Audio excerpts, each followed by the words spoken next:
በጊዜው የነበረው ጠቅላይ ሚኒስትር ስልጣን ጊዜያቸው እንዳበቃ በቅርቡ እንደሚለቁ እግዚአብሔር ተናገረ። ያለ እድሜው በጣም ትልቅ ሰው እየሆነ ነው። እንደ ልጅ አድግም እንዴ እንደ ልጅ አይሆንም እንዴ የሚባሉ ጉዳዮች ይነሳሉ። አባዱላ የሚባሉ ባለስልጣን አሉ እና እሳቸው ያንን ችቦ ተቀብለው ከአዲስ አበባ አልፈው ኦሮሚያ ክልል ይዘውት ሲሄዱ አየው። ዞር ስል እግዚአብሔር በዙፋኑ ላይ ሆኖ መላእክት ሲዘምሩለት አየው። በእጁ ወደ ላይ አነሳኝ፣ መንግስተ ሰማያት ይሄ ነው ብሎ አስጎበኘኝ። ሰው ቃላት ሊናገር ይችላል። ኢቨን ፊዚካሊ ልትሰጋ ትችላለህ። ወጥተህ ስትሄድ ትምህርት ሄዶ ውሎ መምጣት ራሱ ሀሳብ የነበረባቸው ጊዜያት ትዝ ይለኛል።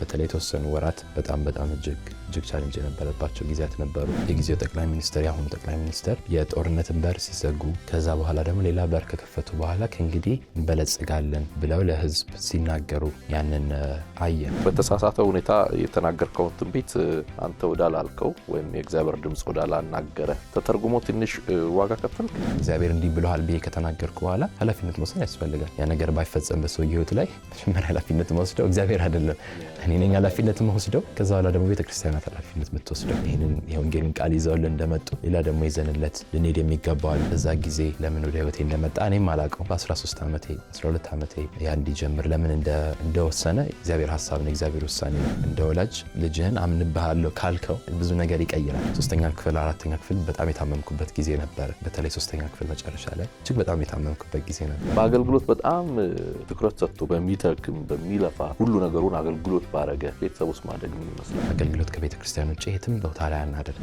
እግዚአብሔርም እኔ አንተን የጠራው ለሰዎች ወንጌልን እንድትሰብክ ነው ሲለኝ ሰማሁት። ብልጽግና እንደሚመጣ ተናግረህ ነበር። እሱ አይ ቲንክ ሚዲያም ላይ አለ። ብዙ ዲስካሬጅመንት የነበረበትም ጊዜ አለ። ማለት ትምህርት ቤት ሄዶ መማር ከባድ የሆነበት ጊዜ ነበረ። ትምህርት ላይ ጥሩ ተማሪ ስለነበርኩ አስተማሪ ያንን ሪስፔክት ያደርገዋል፣ ተማሪ ያንን ሪስፔክት ያደርገዋል እንጂ በጣም ብዙ ከባድ ጊዜ ነበር። ትንቢት በልዩ ሁኔታ ለቤተክርስቲያን የተሰጠ ስጦታ ነው። ሰላም ጤና ይስጥልን የፕሮግራማችን ተከታታዮች፣ ዘወትር በየሳምንቱ አርብ ምሽት በኢትዮጵያ ሰዓት አቆጣጠር ምሽት 2 ሰዓት ላይ በኤክሌሲያ ሚዲያ የሚተላለፍላችሁ ኪያሾ የተሰኘው ፕሮግራማችን ጀምሯል። ያለፉ ተከታታይ ፕሮግራማችንን ተከታትላችሁ ስክሪኑ ላይ ባለው አድራሻ በኮሜንት መስጫው ሐሳባችሁን ምክራችሁን ስላካፈላችሁን እጅግ አድርጌ አመሰግናለሁ። የዚህንም ክፍለ ጊዜ ተከታትላችሁ ስክሪኑ ላይ ባለው አድራሻ በኮሜንት መስጫው ሐሳባችሁን ምክራችሁን ብታካፍሉን አደራ ማለት ፈልጋለሁ። በተለይ ከዩቲዩብ ባሻገር የሚለቀቁ ጽሁፎች፣ መልእክቶች እንዲደርሷችሁ የቴሌግራም ግሩፓችንን ጆይን ብታደርጉን የተሻለ ብዙ ሐሳቦችን ማግኘት ስለምትችሉ ስክሪኑ ላይ ያለውን የቴሌግራም ቻናል እንድትቀላቀሉ በዚህ አጋጣሚ አደራ ማለት ፈልጋለሁ። ዛሬ እንደተለመደው እንግዳ አድርጌ ጋብዤላችኋለሁ። በኢትዮጵያ ቤተክርስቲያን ውስጥ በተለይ ከሚያገለግሉ ወጣት አሁን እየተነሱ ካሉ አገልጋዮች መካከል አንዱ ነው። በተለይ ደግሞ በክርስቶስ ተልእኮ ቤተክርስቲያን ከፓስተር ዶክተር ተስፋውን ሙሉዓለም ጋር በመሆን አባትና ልጁ አብረው ሲያገለግሉ ታውቋቸዋላችሁ። ከዚህ ቀደም ከዶክተር ተስፋውን ጋር በነበረን ቃለ መጠይቅ የቤተሰብ ሐሳቦች እንዲነሱ በተለይ የነብይ ብሩክ ጉዳዮች እንዲነሱ ኮሜንት ታደርጉ ነበር። ዛሬ እንግዲህ ለትምህርት ለረፍት በመጣበት አግኝቼዋለሁ። የተለያዩ ሐሳቦችን እያነሳን ስለ አገልግሎቱ፣ ስለ ህይወቱ፣ በትምህርት የቆየባቸውን ሁኔታዎች እንዲሁም ደግሞ ለቤተሰብ ለወጣቶች ያለውን ሐሳብና ምክር ይዘን ከእናንተ ጋር ቆይታ እናደርጋለን። ነብይ ብሩክ ተስፋውን ከኔ ጋር አለ። እንደምትባረኩ እንደምትጠቀሙበት ተስፋ አደርጋለሁ። አብራችሁን ቆዩ።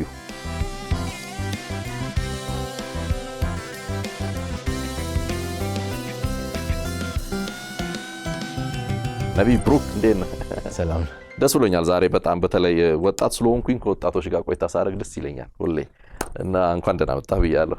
እኔም ደስ ብሎኛል። ባለፈው ከዶክተር ጋር ልዩ ጊዜ ነበረን እዚህ የእሱን ህይወት አገልግሎት አስመልክቶ እና በጣም ብዙ ሰዎች ኮሜንት ያደርጉ ነበር። እንደዚሁም በስልክም አንዳንድ ሰዎች በተለይ ካንተ ጋር ተያይዞ ጨዋታ እንድናረግ ይጠይቁ ነበርና አይ ቲንክ ዛሬ ጥሩ እድል አግኝተዋልና ጥሩ ሐሳቦች ይነሳሉ። ትምህርት ላይ ነው ያለኸው። ለትምህርት ለረፍት በመጣህ ነው አሁን ያስኩ።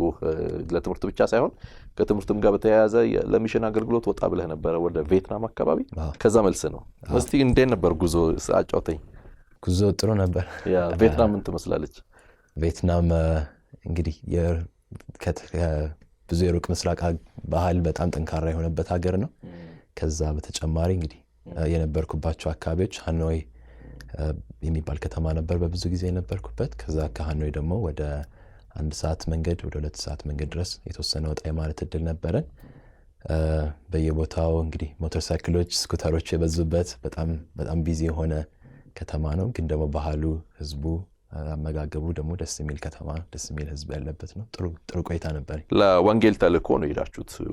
ከትምህርት ቤት ተልካችሁ የሚሽን ስራ ለመስራት የወንጌል ተልእኮ ይዛችሁና ይመስለኛል 12 ያክል ቡድኖችን እየመራህ ነው ሄድከው። ቡድን መሪ ሁሉ ሆነህ ነው ሄድከውና እንዴት ነበር ይሄ ልምድ? ጥሩ ነበር። የጀመረው ባለፈው ዓመት ነበር። የመጀመሪያ ዓመት የመጨረሻ ላይ እግዚአብሔር ወደ ዩጋንዳ እንድሄድ እድል ሰጠኝ። ያኔ 1 ወር ሙሉ ወደ 11 እኔን ጨምሮ 12 ማለት ነው በእኔ ዕድሜ ያሉ እንደዚህ ተማሪዎችን ይዘን ወደ ዩጋንዳ ሄደን እግዚአብሔር ጥሩ ጊዜ ሰጠን። 1 ወር ቆየን እዛ ይህን የወንጌል ስራ በመስራት ጌታን በማገልገል። ከዛ በአሁኑ በሁለተኛው ዓመት ደግሞ እንደዚሁ ይሄ ዕድል እንደገና ተሰጠኝ። በዛ ውስጥ ወደ 6 የሚሆኑ ሀገራት የሚሄዱ ቡድኖችን ኮኦርዲኔት የማድረግ ትሪፓቸውን፣ አገልግሎታቸውን ያንን ፕላን የማድረግ እድል ነበረኝ። ከነዛ ውስጥ 2 ጉዞዎች አንደኛው ወደ ዩጋንዳ የሚሄድ ቲም ነበረ፣ አንደኛው ደግሞ ወደ ቪየትናም የሚሄድ ቲም ነበረ። ያንን 2ቱን ቲሞች ጆይን አድርጌ የመቆየት እድል ገጥሞኝ ነበረ። በዛ ደስ የሚል ጊዜ ነበረ። ዩጋንዳ እንደምታውቀው ለእኛ ባህል ይቀርባል፣ አፍሪካዊ ባህል ያለበት ነው። ያኛው ደግሞ በጣም የሩቅ ምስራቅ ባህል ነው። ከኛ አመጋገቡ እጅግ በጣም የተለየ፣ ቋንቋው እጅግ በጣም የተለየ ህዝብ ነው። ከዛ ባህሉ፣ የሰው ኤክስፕሬሽን፣ ሁሉም ነገር በጣም ልዩ ነው። ኢቭን የአምልኮ ስርዓቱም በሃይማኖቱም እንደገና በቤተ ክርስቲያንም ያለው ልዩ ነበረ። ጌታ መልካም ጊዜ ሰጠን። በዛ ብዙ ድንቅ ነገር ነበረ። የሚሽን አገልግሎት በጣም ዋጋ የሚጠይቅ አገልግሎት ነው። እናንተ ተማሪ ሆናችሁ ነው እየሄዳችሁ ያላችሁት በሁለቱም ቦታ ላይና ምን ያህል ከባድ ነበር? በተለይ ቅርብ ናት ኡጋንዳ ላይ፣ እኛ አጠገባችን ያለች ያክል ምስራቅ አፍሪካ ውስጥ ያለች ሀገር ናትና ላነሳላ የፈለኩት ነገር ወንጌል ምን ያህል እዛ አካባቢ ምን ያህል አለ?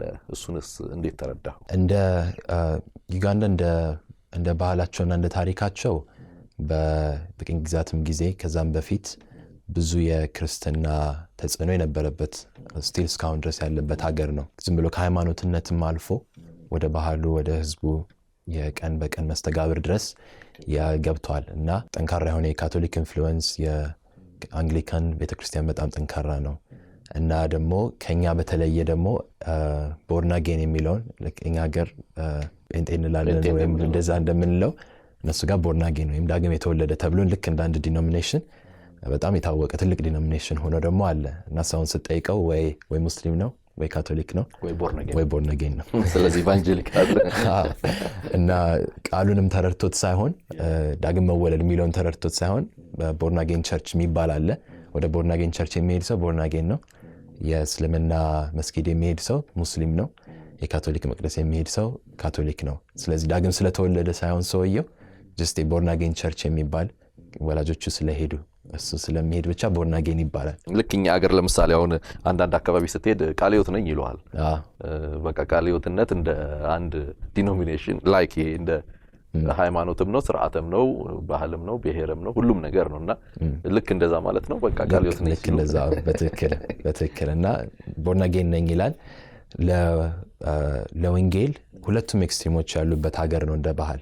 አንደኛው በጣም ወደ ገጠር በሄድክ በተለይ ወደ ሰሜን ወደ ሀገሪቱ ሰሜን ክፍል እና ወደ ምዕራባዊ አካባቢ በሄድክ ቁጥር ከተማ እንደዛ አይነቱ እየራክ በሄድክ ቁጥር የወንጌል እንቅስቃሴ በጣም ሊሚትድ የሆነበት ቤተክርስቲያን ብዙም የሌለበት አካባቢዎች አሉ።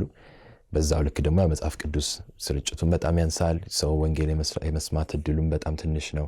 አንዳንድ አካባቢዎች ደግሞ ያው ሙሉ ለሙሉ ወንጌል ያልሰሙ የህብረተሰብ ግሩፕ ትራይቦችን የምታገኝበት አካባቢ አለ።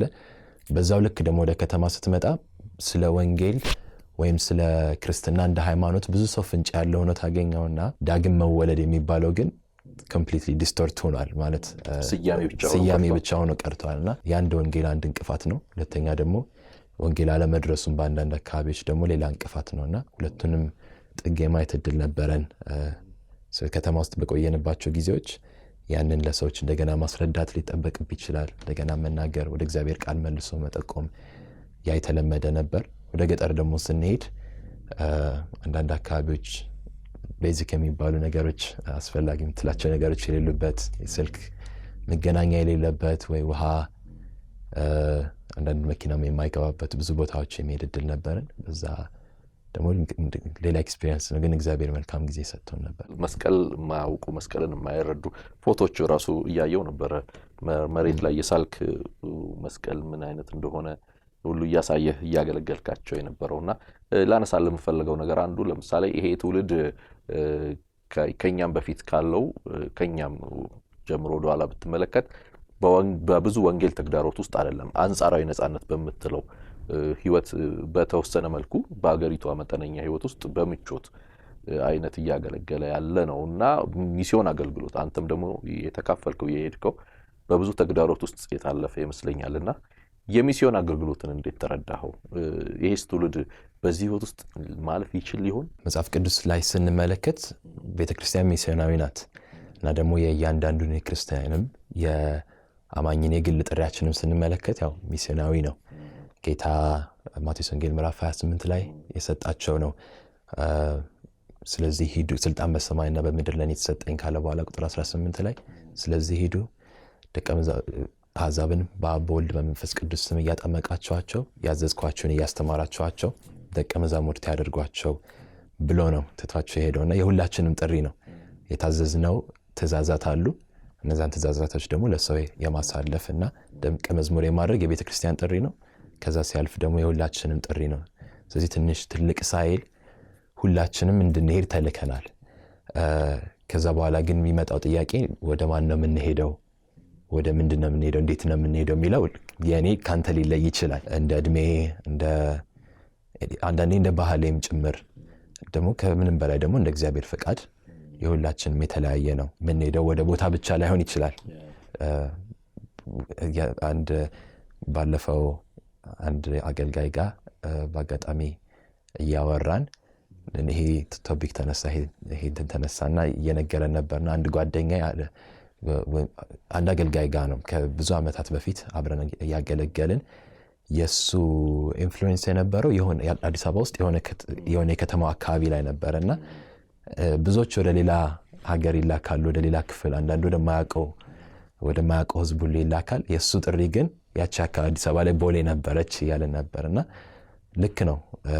አንዳንዴ ወደ ሰው እንላካለን፣ ወደ ህዝብ እንላካለን። ወደ እድሜም ታላቅ ሆኜ ወደ ታናሾች ልላክ እችላለሁ። መጽሐፍ ቅዱስም ላይ ያን እናያለን። እግዚአብሔር ደግሞ አንዳንዱን ደግሞ በራሱ ምርጫ ወደ ሌላ ይልከዋል፣ ወደ ሌላ ህዝብ፣ ወደ ሌላ ቋንቋ ይልከዋልና ይሄ ማንንም ሳያስወጣ ሁላችንንም የሚያጠቃልል ጥሪ ነው። ስለዚህ ሁሉም ተልኳል። ግን ጥያቄው ወደ ማን ነው የተላከው፣ ወደ ምንድን ነው የተላከው የሚል ይመስለኛል። ስነ መልኩትም እየተማርክ ስለሆነ ከዛም ጋር ተያይዞ ያለው ነገር ስላለ ከአሜሪካ ነው እንግዲህ ወደ ኡጋንዳ የተላከው እና ከሩቁ ሀገር ነው ወደ ላንተ ቅርብ ወደ ነበረችው እድል አግኝተህ ዞረህ የመጣው እና ላነሳለህ የፈለኩት ምንድነው ምን ያህል ኃላፊነት ሳለብን አንዳንድ ጉዳዮችን እንጫወታለን። ግን ይሄ በጣም ትልቁም ነገር ስለሆነ ምን ያህል እኛ ቅርባችን ላለችው ኡጋንዳ፣ ቅርባችን ላለችው ሱዳን፣ ኬንያ ምን ያህል ኃላፊነት አለብን? አንተ እንደዚህ አሁን በትምህርት ቤቱ በኩል ነው ወደዚህ መጣኸውና ይሄንን እስቲ እናንሳ። እንደ ቤተክርስቲያንም እንደ ግልም በግሌ ኃላፊነት አለብን ብዬ አምናለሁ። ይሄ አንድ ምሳሌ ነው። ግን ወደኛ ሀገር ቤተክርስቲያንም ራሱ ስናመጣው ለምሳሌ እኛ ያለነው አዲስ አበባ ላይ ነው። ከአዲስ አበባ ግን ወደ 200 ኪሎ ሜትር 300 ኪሎ ሜትር እየወጣ በሄድክ ቁጥር እዚህ ላይ የምናየው ቤተክርስቲያን እንቅስቃሴ እየተገደበ ይመጣል። ከዛ ደግሞ አልፈን በሄድን ቁጥር ደግሞ በሀገራችን በተለይ ደግሞ በምስራቅ ጥግ በምዕራብ ጥግ ያሉ አካባቢዎች ላይ ብዙ ወንጌል ያልደረሰባቸው አካባቢዎች አሉ። በስነ መለኮት እንዲያውም አንሪች ፒፕል ግሩፕ የሚባሉት ማለት ከ2% በታች የወንጌል እንቅስቃሴ ወይም ደግሞ የአማኝ ቁጥር ያለባቸው ተብሎ አንሪችድ የሚባሉ አካባቢዎች አሉና በእኛም ሀገር እነዛ ብዙ አንሪችድ የሚባሉ የህብረተሰብ ክፍሎች አሉ። ያ ማለት ከተማ ውስጥ አዲስ አበባ ውስጥ የተቀመጠ ሰው ወንጌልን ሰምቶም ባያቅ አትሊስት ቤተክርስቲያን በአቅራቢያው የማግኘት እድል አለው። መጽሐፍ ቅዱስ በአቅራቢያው የማግኘት እድል አለው። ከዛ አልፎ ደግሞ አማኞችን በአቅራቢያው የማግኘት እድል አለው። ወደዛ ግን በሄድን ቁጥር በሀገራችንም ወደ እነዚህ ክፍሎች ስንሄድ ቤተክርስቲያን የሌለበት፣ መጽሐፍ ቅዱስ የሌለበት፣ ከዛ አልፎ ደግሞ ያንን ራሱ የሚነግርህ አማኝ የሌለበት ስፍራዎች አሉ። ለዛ ነው መሄድ የሚባለው ጥያቄ ውስጥ የማይገባው በቃ ስለሌለ የግድ መሄድ ያስፈልጋል። እና የኛን ብቻ ከመስራት አልፈን እንደ ቤተክርስቲያን በርደኑ ሊሰማን ይገባል ብዬ አምናለሁ። እኛን ልክ ሌሎችን እንዳመጡልን ይሄንን የወንጌልን ቃል ይዘውልን እንደመጡ ሌላ ደግሞ ይዘንለት ልንሄድ የሚገባው አለ። ስለዚህ ይሄን ኤክስፒሪየንስ ጥሩ ነው፣ እንደ ልምድ ጥሩ ነው ብዬ አምናለሁ። ግን የኛን ሀገር ራሱ መልሰ ስታየው እኛም ራሱ ጋር በጣም አልተነካንም። ከዛ ደግሞ ወደ አፍሪካም ደግሞ ዞር ብለህ ስታይ እንደዚህ በዙሪያችን ሱዳንን ብንመለከት እና ኤርትራን ብንመለከት ሶማሊያን ብንመለከት እንደ ሀገር በጣም ብዙ ያልተደረሰ ነው። ከዛ ሰሜን አፍሪካ ግብፅን ጨምሮ ሊቢያ ይሄ የ1040 የሚባለው 1040 የሚባለው መስኮት ወንጌል በዓለም ላይ መጨረሻ ያልደረሰበት የሚባለው ክፍል ከመካከለኛው ምስራቅ ጀምሮ እኛ ሀገር ላይ ነው የሚያበቃው። የኛ ሀገር ሰሜን ክፍል ላይ ነው የሚያበቃው። ያ ማለት ብዙ ኒድ እንዳለ በዛ እንመለከታለን። ብዙ ክፍት ቦታ አለ። ስለዚህ እንደ ቤተክርስቲያን መሄድ የሚገባን ይመስለኛል። ቁም ነገር ያለው ትልቅ ጨዋታን የጀመረውና አይ ቲንክ በሚቀጥለው ወይ ግራጁዌት አድርገህ ስትመጣ ወይ በሚቀጥለው ስትመጣ ሌላ መርሃ ግብር አለን እይታ የሚባል እዛ ላይ ለመሪዎቹ ጥሩ ቆይታ እናደርጋለን ብዬ ተስፋ አደርጋለሁ። በዚህ በሚሽን አገልግሎት ላይ ወደ አንተ ግላዊ ጉዳዮች ልምጣ። ስለ ህይወት አንዳንድ ነገሮች እናንሳ። በተለይ ሚዲያ ላይ ይጻፉ ይጠየቁም የነበሩ ኮሜንቶችም ላይ ይቀመጡ የነበሩ ሀሳቦችን እናንሳ። ለምሳሌ ወደ አሜሪካን ሄድከው ስኮላርሺፕ ደርሶ ነው አይደል? እና እዛ ለምሳሌ ከዶክተርም ጋር ስናወራ የነገረኛ አንዳንድ ነገሮች ነበሩ። አንድ ብቻ አይደለም 2-3 እድሎች ነበሩትና መርጦ ነው ስኮላር አግኝቶ የሄደው። ምክንያቱም እዚህ ሰቃይ ተማሪ ነበር አለኝና ስለ ስኮላር ውስጥ ትንሽ አጫውተኝ። እንግዲህ ጥሩ የሚባል ጊዜ ነበረኝ ብዬ አምናለሁ ሃይ ስኩል ላይ። ከዛም በፊት አብሮኝ ተማሪዎች አስተማሪዎች ያንን ያስታውሳሉ ብዬ አምናለሁ። ቅዱስ ዮሴፍ ትምህርት ቤት ነው የተማርኩት፣ ሴንት ጆሴፍ ትምህርት ቤት መስቀል አደባባይ ጋር። ጥሩ የሚባል ጊዜ ነበረ። ከዛ የትምህርት ውጤቴም እንደዛ መልካም የሚባል ነበረ።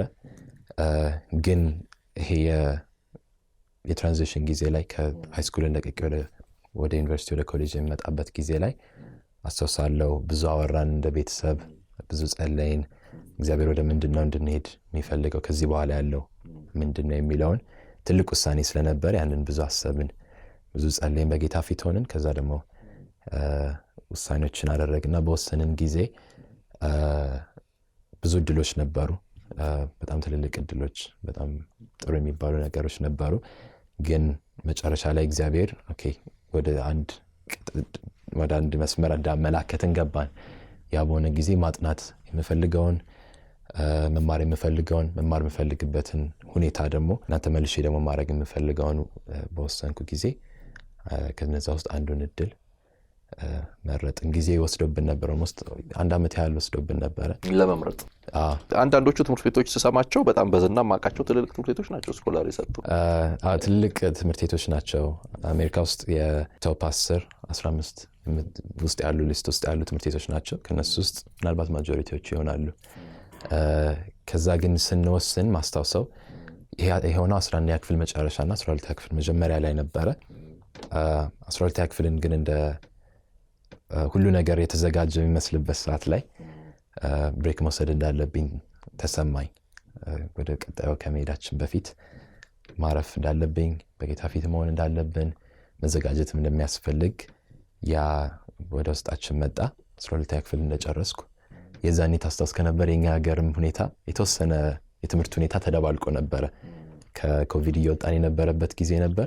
ከዛ የተነሳ አንዳንድ ፖሊሲዎች የተቀየሩ የነበረበት ጊዜ ነበረ። የ12ኛ ክፍል ፈተና የሚሰጥበት መንገድ በእኛ ዓመት ነበር የተቀየረው። ታስታውስ ከነበር ወደ ዩኒቨርሲቲ ገብቶ የመፈተኑ ነገር መጣ።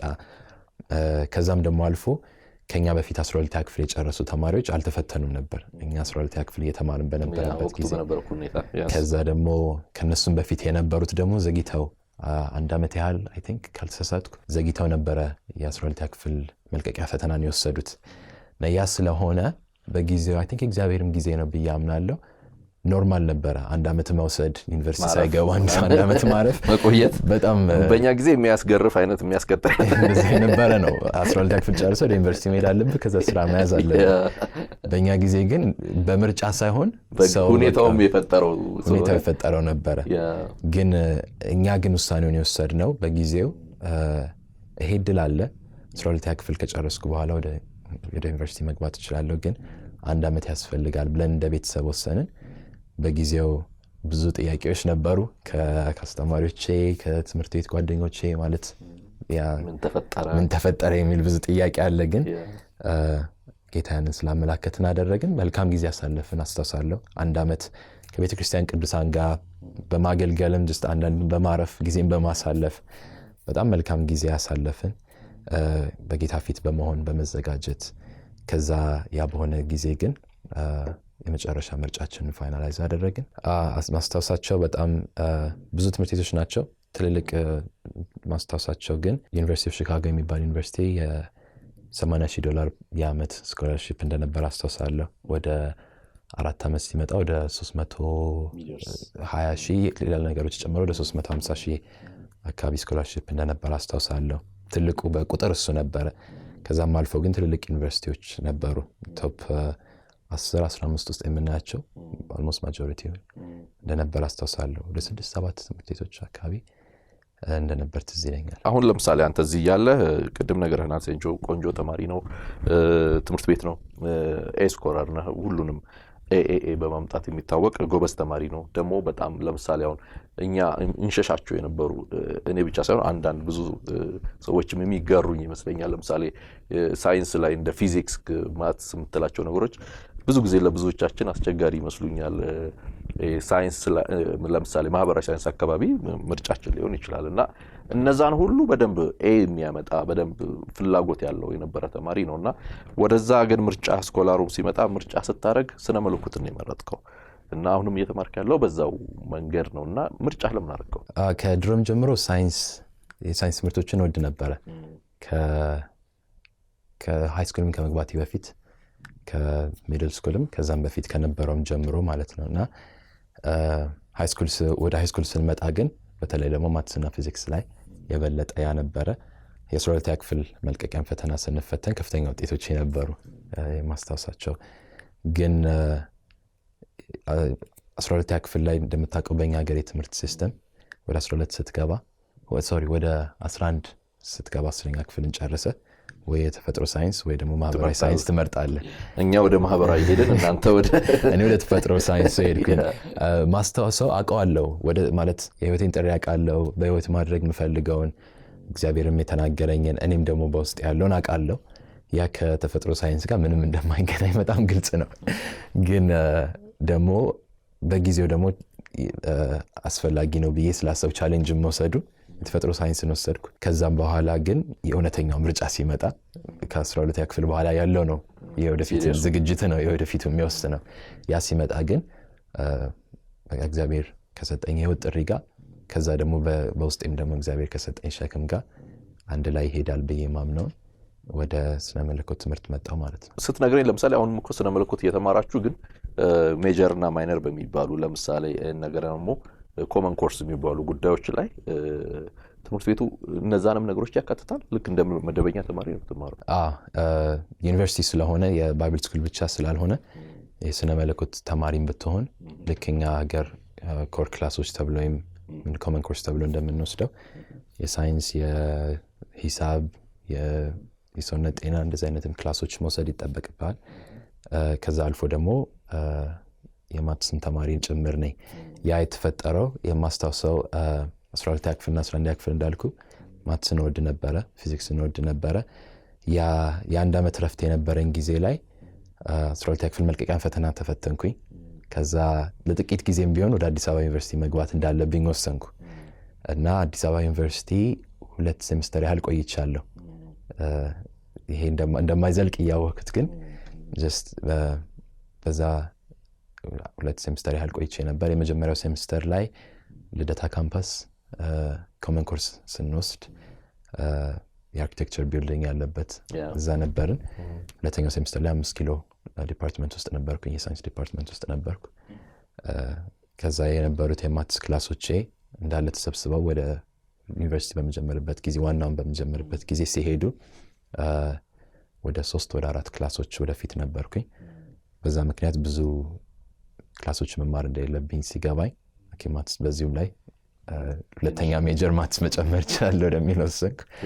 ስለዚህ ስለ መለኮት ወይም የቴዎሎጂ እና የቸርች አድሚኒስትሬሽን ተማሪ ነኝ። ከዛ አልፎ ደግሞ የሂሳብ ተማሪ ነኝ። ሂሳብንም አንድ ላይ በኋላ ላይ እስቲ ወደፊት ቀጣይ ጉዞዎች ላይ እንጫወታለን። ወደ አንተ የአገልግሎት ጉዳዮች እንምጣ። በተለይ ሚዲያ ላይ ብዙ አገልግሎቶች ስላሉ ከዶክተር ጋር ብዙ ጊዜ ዶክተር እናንተን ያው አባትና ልጁ እየተባለ ምሳሌ የሚሰጠው አይነት ቤተሰብ ነው የእናንተ ፋሚሊና ላነሳለ የፈለኩት ለምሳሌ በክርስቲያን ቤተሰብ ውስጥ ነው ያደጋችሁት። አንተም ወንድምህም እያገለገላችሁ መጋቢ አባት ነው ያላችሁ። ባይብል ስተዲው አለ፣ ጸሎቱ፣ ሁሉም ነገር ያው ቤተሰብ ውስጥ ማንኛውም ክርስቲያን ፋሚሊ ውስጥ ያለው ነገር አለና ድንገት የሆነ ቀን ጌታን መቀበል እንፈልጋለን ብላችሁ ወስናችሁ አደረጋችሁ? ነፍስ ካወቅኩ ጊዜ ጀምሮ የክርስቶስ ተልእኮ ቤተክርስቲያን የነበረችበትን ጊዜ ነው በብዛት የማስታውሰው። ቤተክርስቲያኒቷ ስትመሰረት ምናልባት የ4 ዓመት ወይም የ5 ዓመት ልጅ የነበርኩበት ጊዜ ይመስለኛል። ቁጥር ላሳስት እችላለሁ። ዓመተ ምህረት ትዝ ሲለኝ ግን ብዙ አልሳሳትም። ግን ነፍስ ካወቅኩ ጊዜ ጀምሮ ግን የክርስቶስ ተልእኮ ቤተክርስቲያን ያለችበት ጊዜ ነበረ እና ያደግነውም በዛ ውስጥ ነው። ወላጆቻችንን የምናያቸው በአገልግሎት ነው። ደግሞ በመጀመሪያዎቹ ጊዜያት ደግሞ የቤተክርስቲያኗ የማምለኪያ ስፍራ እና የቤታችን መኖሪያ የኛ የግላችን መኖሪያ አንድ ግቢ ውስጥ ነው የነበርነው።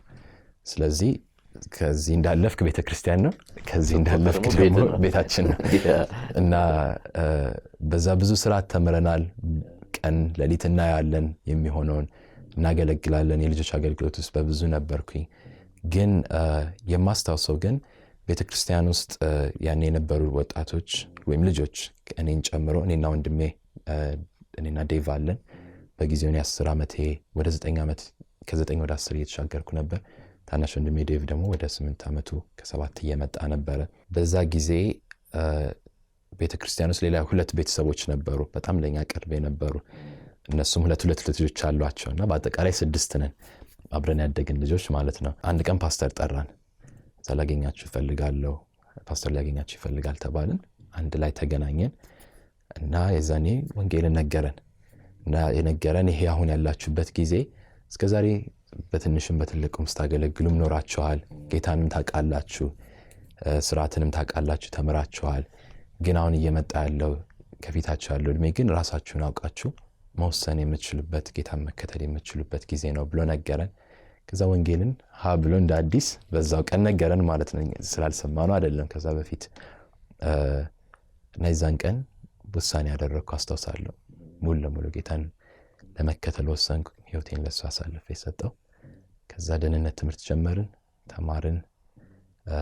10 ዓመቴ ሲሆን ወደ 11 ዓመት ከመሻገሬ በፊት ተጠመቅኩ ማለት ነው። ይሄ ፐርሰናል የምንለውን ኢንካውንተር ወይም ኤክስፒሪየንስ በራሳችን ወስነን እንድንከተል የሚያደርገውን ጉዞ ያስጀምራል። ይሄንን ማነሳለ ለምንድን ነው?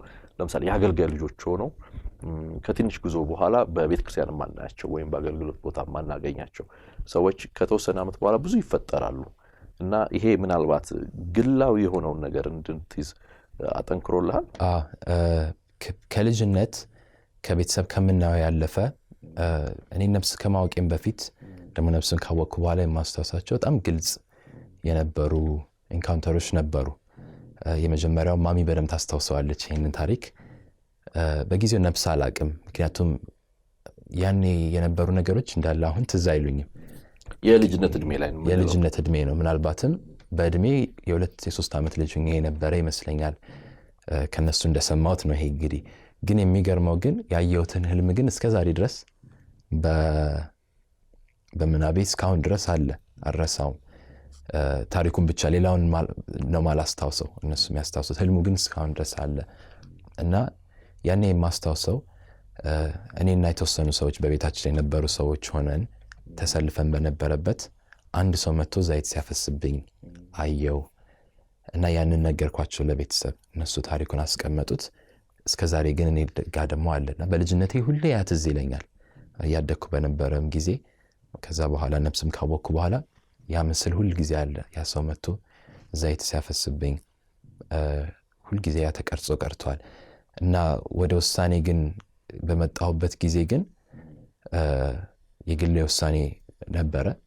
ከዛ ደግሞ በጣም ጽኑ ነው የነበረ ውሳኔ ነበር እና ያኔ የነበረችው ኢንካውንተር ቀስ በቀስ ማለት እያደገች ልቤ ላይ እያደገች ህይወቴን የተቆጣጠረች የመጣች ይመስለኛል እስከ ውሳኔ ጊዜ ድረስ።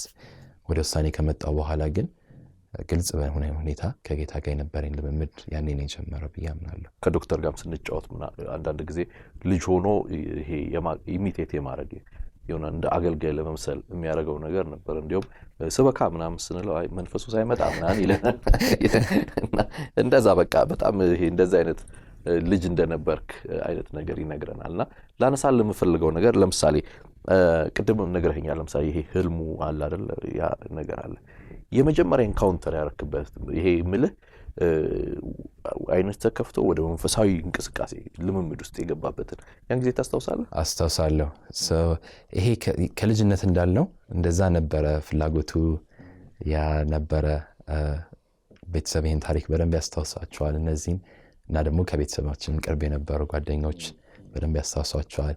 ከዛ እንዳልኩ ወደ ጌታ ወስኜ የመጣሁበት ጊዜ መጣ። ከዛ ጊዜ በኋላ ግን በጣም ግልጽ ሆነ ማለት እግዚአብሔርን በቃ በህይወቴ ዓላማ እንዳለው ያኔን የተረዳሁት የጌታን ቅርበት መንፈስ ቅዱስ አብሮኝ እንዳለ በጣም ግልጽ ሆነ እና በቤተ ክርስቲያናችን ያኔም አሁንም የሚሰጥ ሃይ ላይፍ ክላስ የሚባል አለ እና የክርስቶስ ተልእኮ ቤተ ክርስቲያን ፋሚሊ ውስጥ ያላችሁ ሁሉም ያውቁታል። ኦልሞስት ሁሉም ሰው የወሰደው ክላስ ነው። ያኔ ግን ስንሰጠው የ6 ወር ትምህርት ነበረ። ወደ ጌታ ለመምጣት ወሰንኩኝ። ከዛ ፓስተር ፍላጎቴን እንደዛ ያንን ካየ በኋላ ከይህን ክላስ ለምን ጆይን አታደርግም አለኝ። ጆይን አደረግኩ ያንን ክላስ። ሁሉም ያው ትልልቅ ሰው ነው። እኔ ብቻ ነኝ 11 ዓመት ልጅ። በጣም ትንሹ እኔ ነኝ እዛ ውስጥ። ግን ማስታወሰው ማታ ማታ ነበር ያ ክፍል የሚሰጠው። ደብተሬን ይዤ ሁልጊዜ ሄዳለሁ፣ እማራለሁ፣ ጽፋለሁ፣ ጥያቄ ጠይቃለሁ። ቤት ስንመጣ ያንን ክላስ መማር ጀመርኩ እና ክላሱ አልቆ የመጨረሻው ጸሎት ላይ የ6 ወሩ ጊዜ አልቆ የመጨረሻው ጸሎት ላይ እየጸለይን አንድ ነገር አየው እና ቪዲዮ ያን ጊዜ በጊዜው ተቀርጿል እና እያለቀስኩኝ ነው ያንን ለሰዎች የነገርኳቸው። ድልድይ ነበረ እና ከድልድዩ አንደኛው ባሻገር ባለው ስፍራ ላይ ነበርኩ። ከዛ ደግሞ አሻግሮ ደግሞ ሌላ አንድ ሰው ነበረ። ያ ሰው ከዛ ከነበርኩበት እጄን ይዞኝ ወደዚህኛው ሲያመጣኝ አየው እና ልቤን በጣም ነካኝ። የዛኔ በቃ ያ ካየሁት ከራዩ ያለፈ በጸሎት ሰዓት በትንሽ ቅጽበት ነው ያቺ የሆነችው። ከዛ ያለፈ ውስጤ በቃ በሙሉ በጌታ ፍቅር እንደተወረሰ አስታውሳለሁ እና በጣም አለቅስ ነበረ እና ውሳኔ የዛኔ ጠነከረ። ጌታን መውደድ ጌታን የመከተል ውሳኔ ጠነከረ በዛ ጊዜ። ከዛችኛው ኢንካውንተር ደግሞ ይሄ የሆነው ወደ 11 ዓመት እያለፍኩ የነበረበት ጊዜ ነው።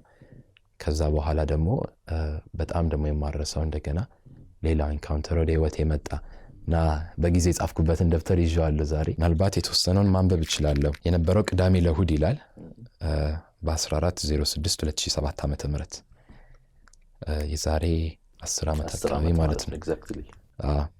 አሁን 20 ዓመቴ ነው።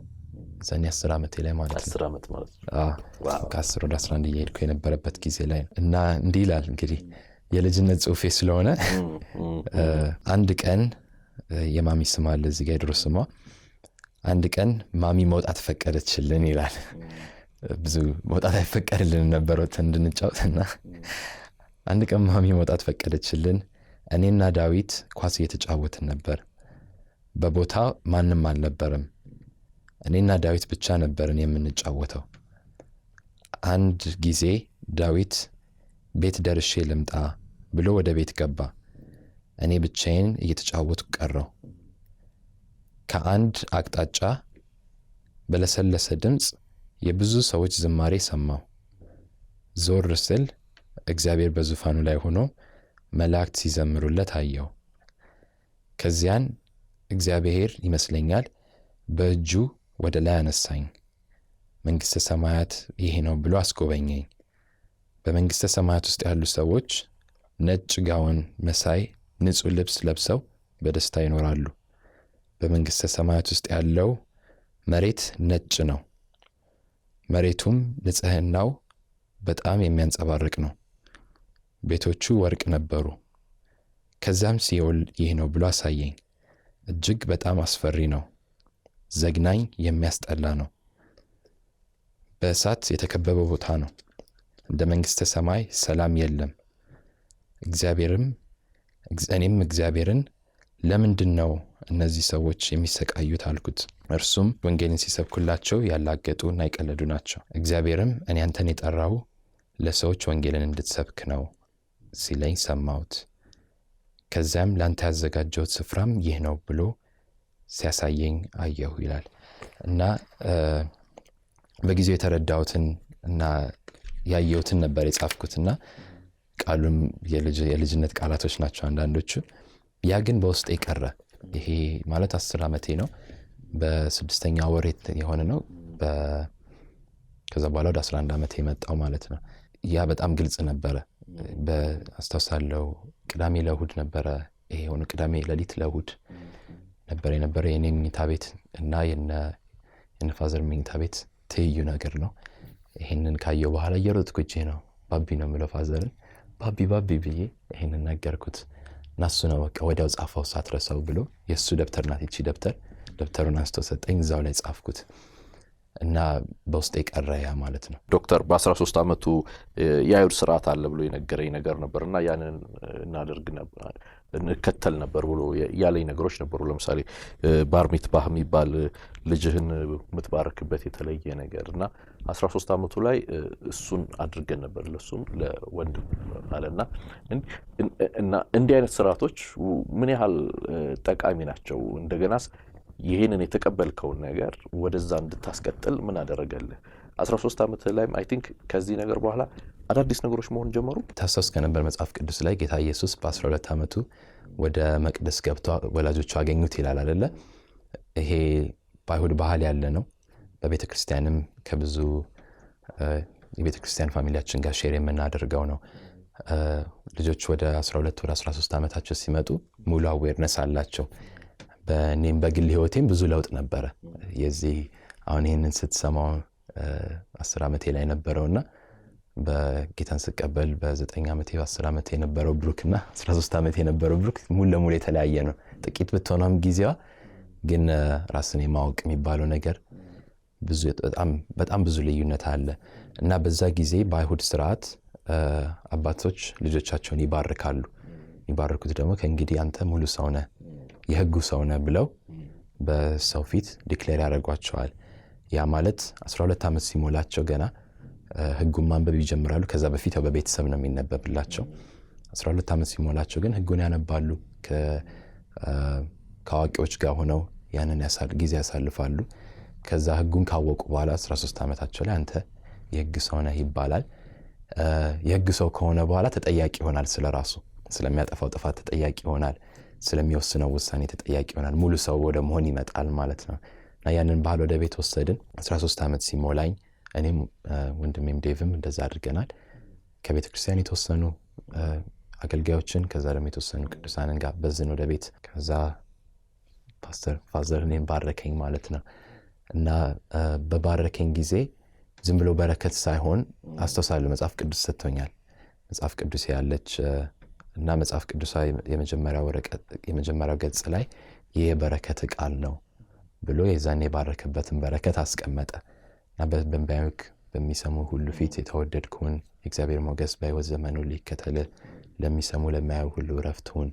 ይሄ በቃል አሁን የምለው ሙሉ ጊዜ ስለማነባት ነው ያችን እና ያንን ተናደረግን። ከዛ ከጸለይልኝ በኋላ በጣም የማስታወሳት ቃል ከእንግዲህ ብሩክ ሙሉ ሰው ነህ ብሎ ነገረኝ ማለት ነው እና ያ በውስጤ ብዙ ነገር ቀየረ። ከዚህ እንግዲህ ሙሉ ሰው ነኝ የሚለውን ነገር ወደ ውስጤ መጣ እና በቃ ለምወስነው ውሳኔ ተጠያቂ እንደሆንኩ ለማደርገው ነገር ዛሬ የማደርገው ነገር ነገ ያለውን ህይወቴን አፌክት እንደሚያደርግ እዛ ተረዳሁ እና ቤተሰብ ውስጥ ያለን ሁኔታ ተቀየረ። ከዛ በኋላ ቤተሰቦች እኔን የሚያዩኝ እንደ ትልቅ ሰው ነው። እኔም ወደ እነሱ ሲሄድ ሁልጊዜ የሚሄደው ወይ ለምክር ነው ወይ ለእርዳታ ነው እንጂ ውሳኔን ራሴ ወስናለሁ። ትልቅ ሸክም ድንገት እንደተጣለብኝ ተሰማኝ። ሄቪ ይመስላል ደግሞ ነፃነት አለው። ከባድ ይመስላል የተወሰነ ድንገት የ13 ዓመት ልጅ መጥተህ እንግዲህ ሙሉ ሰው ነህ እንደወደድክ አድርግ ሳይሆን ግን ኃላፊነት አለብህ። ጥፋትህም በጎህም በራስ እጅ ነው ብለህ ስትነግረው ድንጋጤ አለ። ግን ደግሞ በዛው ልክ ደግሞ ነፃነት አለ። እምነትም ወደ ውስጥ የመጣ በጣም ማስታውሰው እግዚአብሔርን ማመን፣ የእግዚአብሔርን ጥሪ ማመን ወደ ውስጥ የመጣ መንፈስ ቅዱስን ማመን ወደ ውስጥ የመጣ እና ያኔ ብዙ ነገሮች ተቀየሩ። ከዛ በኋላ ነው ልክ እንዳልኩ ከዚህ በፊት የነበሩ ከጌታ ጋር የነበረኝ ልምምዶች just ልቤን የጠበቁ እንደነበሩ አውቃለሁ። ዓላማ የሚባለውን በተወሰነ ልክ በልጅነትም ቢሆን ወደ ውስጥ ያመጡ ናቸው። እግዚአብሔር እንደሚፈልገኝ ጌታ እንደሚወደኝ ያየሁባቸው ናቸው። ከዛ በኋላ ግን የሆነው ግን ከግል ደግሞ አልፎ እና ከቤተሰብ አልፎ ደግሞ ወደ ቤተክርስቲያንና ወደ ሰዎች ጥቅም የመጣው ከዛ በኋላ ነው። ኃላፊነት የሚባለውም ከዛ በኋላ ተቀበልክ በኋላ። አሁን አንዳንድ ቦታ ላይ ስትሄድ ለምሳሌ ልጆች አስተዳደግ ላይ ከመባረክ ይልቅ እንደዚህ ስርዓቶችን ተከትሎ የግድ የአይሁድ ስርዓትን ባትከተል ግን ተገቢ የሆነ የራስን መፍጠር ይቻላል ብዬ አስባለሁ። እንደ ባህልም እንደ ካልቸሩ የትኛውም ባህል ባለው በራሱ ስርዓት አንዳንድ ቦታ አንተ ማትረባ እየተባለ ነው ብዙ ጊዜ እና ድንጋይ ራስ አይነት ተገቢ ያልሆኑ ነገሮች እና ደግሞ የሆነ ነገርም ሲሞክር አሁን አንተ እችለዋለሁ ብለህ አይነት ነገር እየተነገራቸው ያድጋሉ ልጆች እና በኋላኛው የህይወት ዘመናቸው ላይ እንቅፋት የመሆን ነገር አለውና እየተባረክ ማደግ ፊውቸር ወደፊት መንገድ እየተነገረ ማደግና እንዲህ በአሉታዊ ነገር ማደግ ከፍተኛ ልዩነት የሚፈጥር አይመስልህም? ብያምናለሁ። ኃላፊነትን በተለይ ወደሆነ እድሜ ስትመጣ ወላጆች ይረዱታል ብያምናለሁ። ስለማይረዱት አይመስለኝም። ምክንያቱም ሁሉም ልጅ ሆኖ አልፏል ያምናለሁና እድሜ በተለይ ራስን ወደ ማወቅ ስትመጣ ከክፉ ሳይሆን ኃላፊነትን የመፈለግ ራሱ ፍላጎት በልጅ ውስጥ ይመጣል። ራስን የመቻል ፍላጎት በትንሽም በትልቅም ወደ ልጅ ይመጣል።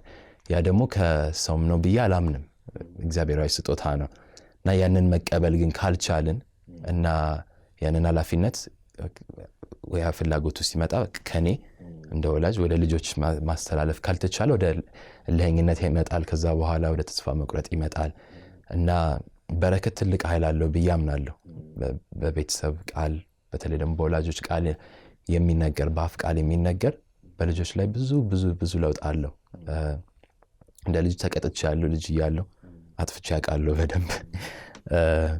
በባህሪ አይ ቲንክ መልካም ልጅ ነበርኩኝ፣ ብዙ ከፋ አልነበርኩም። ግን በደንብ አጥፍቼ የተቀጣሁባቸው ጊዜዎች አስታውሳለሁ፣ የተከለከልኩባቸውን ጊዜዎች አስታውሳለሁ፣ በትርም የተነሳበትን ጊዜ አስታውሳለሁ፣ ብዙም ባይሆን።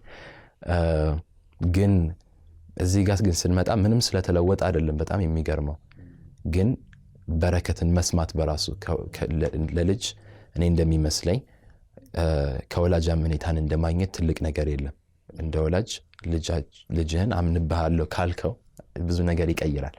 ከዛ በኋላ ታማኒነት አለኝ በሰው ፊት፣ በእግዚአብሔር ፊት፣ በወላጆቼ ፊት የሚለው በራሱ ብዙ ነገር ይቀይራል። አንዳንድ በተግሳጽ የማይስተካከለውን ጭምር በየጊዜው ማይክሮ ማኔጅ በማድረግ ሲጠፋ ይሄን በማስተካከል ወደዚህ ሲወጣ በማስገባት የማናስተካክለውን በተለይ ከሆነ እድሜ በኋላ ቃል ብቻውን በረከት በራሱ ያስተካክለዋል ብዬ አምናለሁ። እና ያኔ የተቀየረው የሚገርመው ከወላጆች ጋር ያለኝ ግንኙነት ተቀየረ፣ አክብሮት የጨመረ በአንድ ቀን ማለት ነው።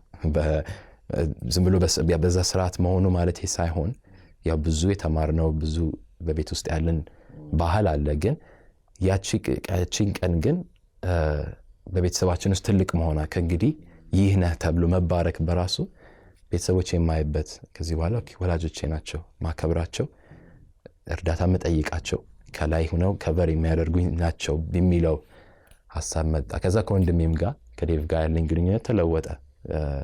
ከዚህ በኋላ እኔ ታላቅ ወንድም እሱ ታናሽ ወንድም ወይም ደግሞ አቻ ሆነን እንትን ማለቱ ሳይሆን እኔ ሙሉ ሰው ነኝ፣ ኃላፊነት አለብኝ ወንድሜን የመጠበቅ ወንድሜን እንትን ማለት የማበረታታት ኃላፊነት የሚለው መጣና በረከት ሌላው የማያደርገውን ይቀይር፣ የበረከት ቃል ይቀይራል ብዬ አምናለሁ።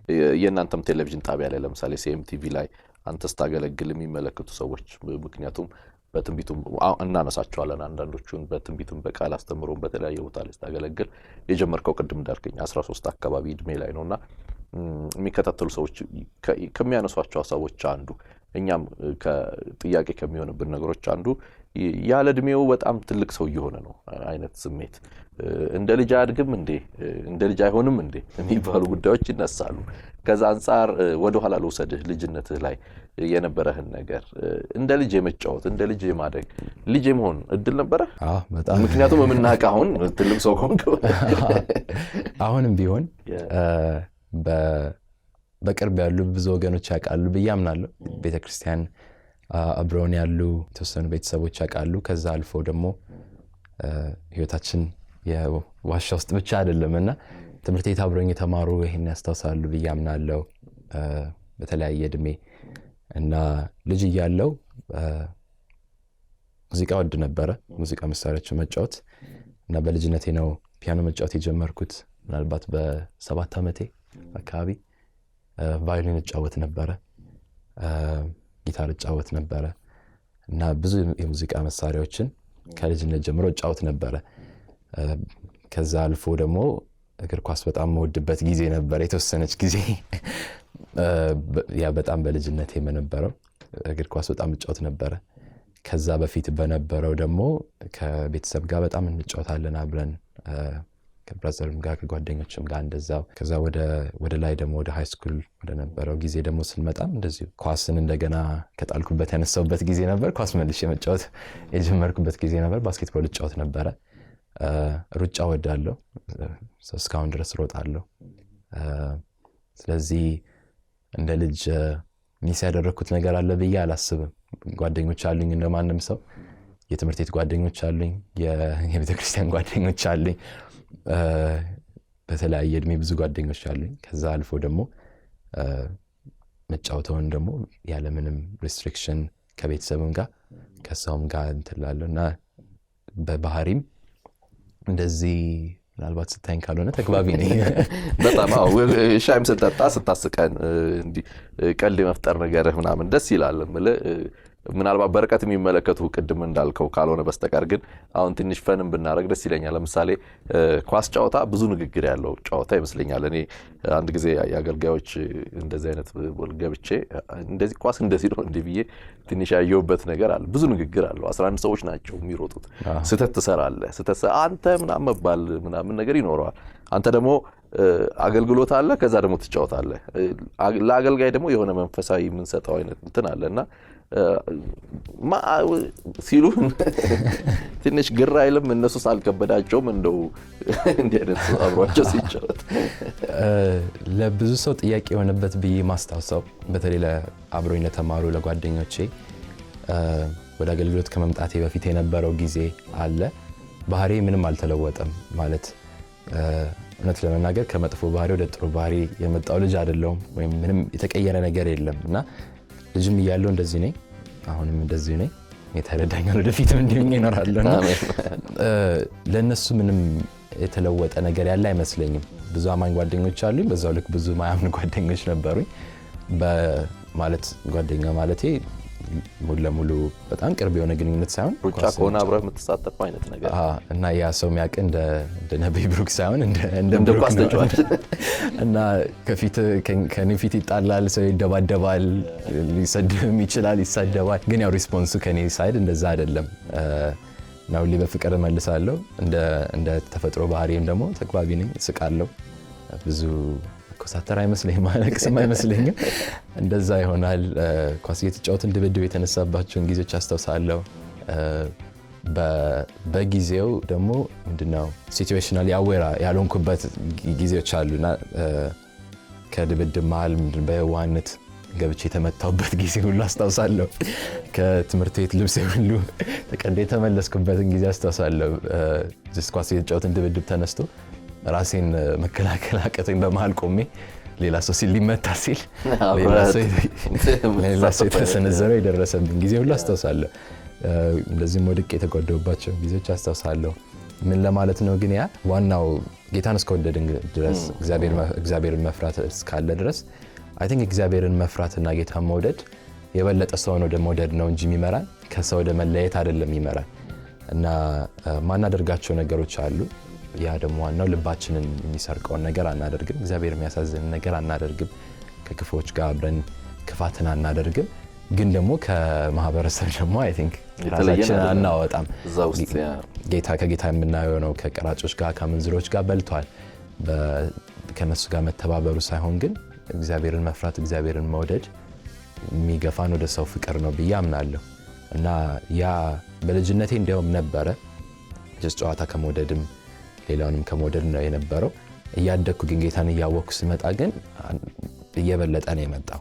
አሁን ባለኝ እድሜ በተለይ ያጨምሯል ብዬ አምናለሁ። ተግባቢነቴ፣ ጨዋችነቴ፣ ጨዋታም ራሱ ስፖርትን ሌላውንም መጠቀሜ ጨምሯል ብዬ አምናለሁ። ለምንም ሳይሆን just የእግዚአብሔርን ፍቅር የምናሳይበት መንገድ ነው ብዬ አምናለሁ። እየተከታተላችሁ የምትገኙት ኪያ ሾው ነው። በመግቢያ ላይ እንደነገርኳችሁ ዘወትር አርብ ምሽት በኢትዮጵያ ሰዓት አቆጣጠር ምሽት 2 ሰዓት ላይ የሚተላለፍ ልዩ ዝግጅት ነው።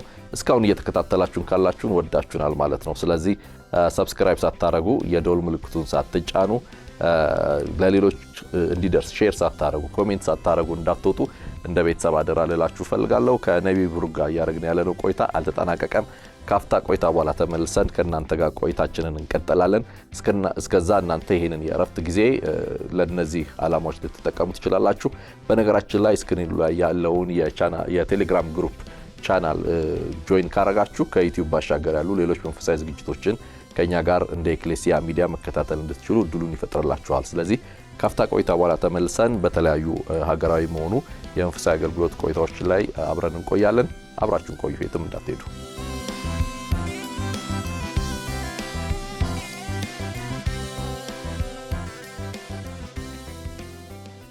ከዶክተር ጋር ስንጫወት የመጀመሪያ ጊዜ አስታውሳለሁ አለ አንድ እየጸለይን እያለ ከአውሮፓ ሰዎች ደወሉ አለ። ከዛ በጋራ እንደ ቤተሰብ እየጸለይንላቸው እያለ ነቢይ ብሩክ ቦታቸውን ሁሉ ዝርዝር ሁሉ እየተናገረ የትንቢት ቃሎችን ሁሉ መናገር ጀመረ አለና ያን ጊዜ ታስታውሳለህ? ይሄ ሆነው ወደ አገልግሎት የመጣውበት ጊዜ ላይ ነው። ወደ 13 ዓመቴን እንዳልኩ አከበርን። ሰኔ ላይ ነው ልደቴ። ያንን ካደረግን በኋላ ከዛም በፊት በቤተክርስቲያን ብዙ ጸሎት የነበረበት ጊዜ ነበረ። ከዛም በግሌም ህይወት እንደዚሁ ከዛ እንደ ቤተሰብ ደግሞ በጣም ብዙ የምንጸልይበት ጊዜ ነበረ። ወደ ተራራ አብረን እንወጣ ነበረ። የ13 ዓመት ልጅ ሆኜ ዴቭ 11 12 ዓመት ልጅ ሆኖ አብረን እንደ ፋሚሊ ተራራ ወጥተን እንጸልያለን። ከከተማ ወጥተን ብዙ እንጸልያለን። ቤት በየቀኑ ምሽት እንጸልያለን። ጠዋት ላይ ወደ ትምህርት ቤት ከመሄዳችን በፊት እንደ ቤተሰብ ሁል ጊዜ እንጸልያለን። በጣም ጌታን የመፈለግ ጊዜዎች ነበሩ እና ብዙ ልምምድ ጊዜ ነበረ። ደግሞ በጣም ደግሞ ጌታን የመፈለግ ጊዜ ነበረ እና በእነዛ ጊዜያት ነው መንፈሳዊ ልምምዶች ሁሉ የመጡት።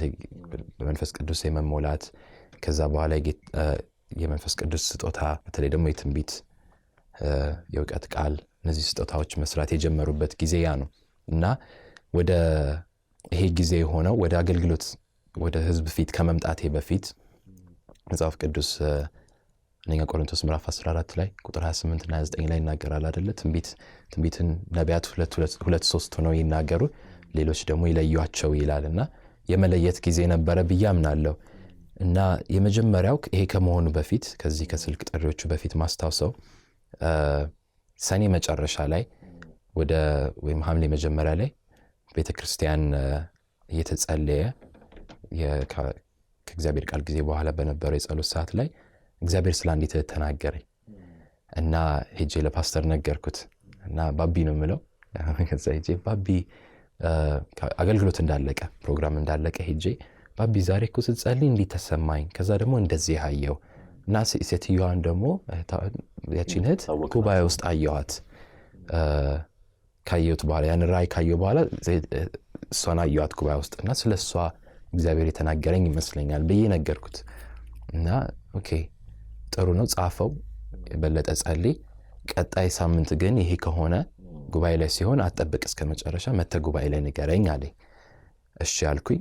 ሳምንቱን ስንጸልይ ስንዘጋጅ ቆየን። ከዛ ደግሞ የእግዚአብሔርን ቃል ብዙ አብረን እናጠራለን። ስለ መንፈሳዊ ስጦታዎች ፓስተር ያስተምረን ነበረ። ምንድነው መንፈስ ቅዱስ እንዴት ነው የሚሰራው? መንፈሳዊ ስጦታዎች ምንድናቸው? እንዴት እንጠብቀው? ያንን ሁሉ እንማር ነበረ። ሳምንቱን የክረምት ጊዜ ስለነበረ ሳምንት ሙሉ ጠዋት እስከ ማታ ጸሎትና ትምህርት ነው የነበረው።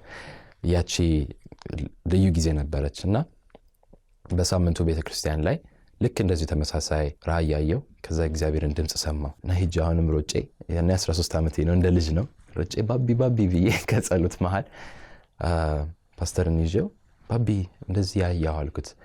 ከዛ ይዞኝ ሄደ ወደዛች እህት። እሱና ሌላ አንድ ፓስተር ነበር ከኛ ቤተክርስቲያን እና ሌሎችም ሰዎች አሉ። በጉባኤ መሃል እዚህ ማይክሮፎን ይዤ ከህዝብ ፊት ሳይሆን ግን ያቺን እህት ይዘን ኦኬ ንገራት አለኝ። ከዛ ይሄን ያየሁት ይሄን የሰማሁት ለዚህ ብዬ ነገርኳት። ከዛ እውነት ነው ብላ እግዚአብሔር እየተናገራት እንደሆነ ያንን ኮንፈርም አደረገች። ከዛ ያ ከሆነ በኋላ አንድ ጸሎት በጣም የሚያስፈልጋቸው የተወሰኑ ሰዎች ነበሩ። የነሱ ስልክ ጥሪ መጣ ወደ ቤት እና ለነሱ እየጸለይን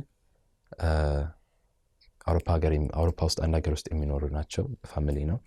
እግዚአብሔር ስለቤታቸው ስላሉበት ሁኔታ ከዛ ደግሞ አልፎ ደግሞ ዲቴይሎችን ያሉበትን ቦታ ጎረቤታቸውን መኖሪያ ቤታቸው ውስጥ ያለውን ሁሉ እግዚአብሔር በግልጽ ያንን ተናገረኝ እና ያንን ነገርኳቸው። ከዛ እውነት ነው አሉ። ያንን ደግሞ እግዚአብሔር የተናገረው የሚኖሩበት አሁን ያሉበት መኖሪያ ቤትን ከጥቂት ወራት በፊት ነው የገቡበት። ግን ከዛ በፊት ብዙ ሪቹዋል ይደረግበት የነበረ ቤት ነው። ከዛ የተነሳ ወደዛ ቤት ሲገቡ ትዳራቸው እንደተረበሸ፣ ጤንነታቸው እንደተረበሸ፣ በጣም ብዙ ነገር እንደሆነ እግዚአብሔር ተናገራቸው። እውነት ነው አሉ። ያንን ሁሉ ተናገሩ። ልጆቻቸው ላይ ከዛ በኋላ የመጣውን እነሱ ላይ የመጣውን እና እግዚአብሔር ያንን እንደሰበረው ተናገራቸው ማለት ነው።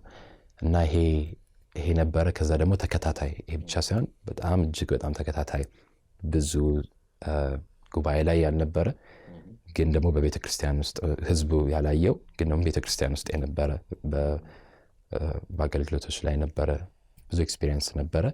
ያ ግን እርግጥ እንደሆነ የተረዳንበት ጊዜ ላይ አስተውሳለሁ። ሐምሌ 22 2010 ዓ.ም ወደ ጉባኤ የመጣ ማለት ነው። ቪዲዮዎች ላይ ሲለቀቁ አንተ ስታገለግል ዶክተር ሁሌ ከኋላ አለ፣ ፓስተር ተከትሎ አብሮ ይቆማል። በግል አንተ ታገለግላለህ፣ ግን አብሮ ሁሉ ጊዜ አለና ምን ያህል ገዛ አድርገልህ፣ ምን ያህልስ ደግሞ ለአገልግሎት ጠቃሚ ነው? ምክንያቱም አንተ ገና ልጅ ነህ፣ እድሜ በዛ ሰዓት ላይ ግን መንፈሳዊ አይን መከፈቱ አለ፣ አገልግሎቱ አለ፣ ግን ደግሞ የሆነ የሚያስፈልግህ ያለ ይመስለኛልና ምን ያህል ገዛ አድርገልህ? በጣም ትክክል። ያኔ የነበረው ጊዜ እንዳልኩ ጌታን በጣም የመፈለግ ጊዜ ነበረ። በጣም በብዙ ጸሎት በብዙ እንደዛ የምናሳልፍበት ጊዜ ነበረ። ከዛ አልፎ ደግሞ እንማር ነበረ፣ መጽሐፍ ቅዱስን አብረን እናጠና ነበር፣ እንማማር ነበረ።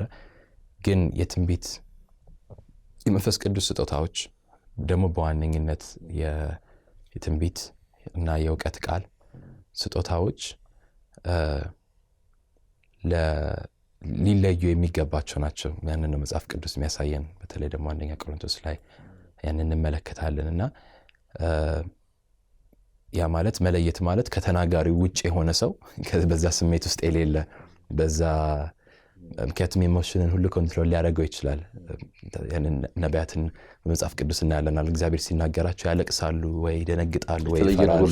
የተለየ ነገር ውስጥ ትገባለህ እና ከዛ ውጭ የሆነ ሰው ከዛ ያንን እያየ ያልሆነ አንተ ስታይ እያየ ያልሆነ ወይም ደግሞ እየሰማ ያልሆነ በዛ ሰዓት ግን ደግሞ እግዚአብሔርን ቃል የሚያውቅ እግዚአብሔርን ድምፅ ደግሞ የሚሰማ እና መንፈሳዊ ሚዛን ያለው ሰው አብሮ መሆን አለበት ብዬ አምናለሁ። እና በጊዜው ፓስተር ያነበረ ሮሉ ሁልጊዜ አብሮኝ ይሆናል። ምክንያቱም አንዳንዱ ነገር ለእኔም ጥያቄ ይሆንብኛል እና እንዳልኩ ባቢ ነው የምለው። ባቢ ይሄንን አየው። የልጅነትም ቃል አለ። ቃልንም ራሱ አንዳንዴ በስርዓት ፎርማት ታደርገውም። ባቢ ይሄንን አየው፣ ይሄንን ሰማው፣ ምን ማለት ነው? ከዛ በኋላ ያንን ጋይድ ያደርጋል። ይሄ ማለት በእግዚአብሔር ቃል እንዲህ ነው፣ ይሄ ማለት እንዲህ ነው። ስለዚህ ይሄን ካየው በኋላ ምንድነው ማድረግ ማለት? ማየትና መስማት ውጤት ከሌለው ጥቅም የለውም እና ከታየ ከተሰማ በኋላ ደግሞ ምንድነው የምናደርገው? ኦኬ እንድንማልድ ነው ለዚህ ሰው ወይ እግዚአብሔር የተናገረን ወይ ስለዚህ ጉዳይ ሄደን እንድንናገር ነው ወይ እግዚአብሔር የተናገረው? ወይስ ደግሞ አንድ ነገር እንድናደርግ ወይ እንድንሰጥ ነው ወይ ሄደን እንድንጸልይ ነው ወይ?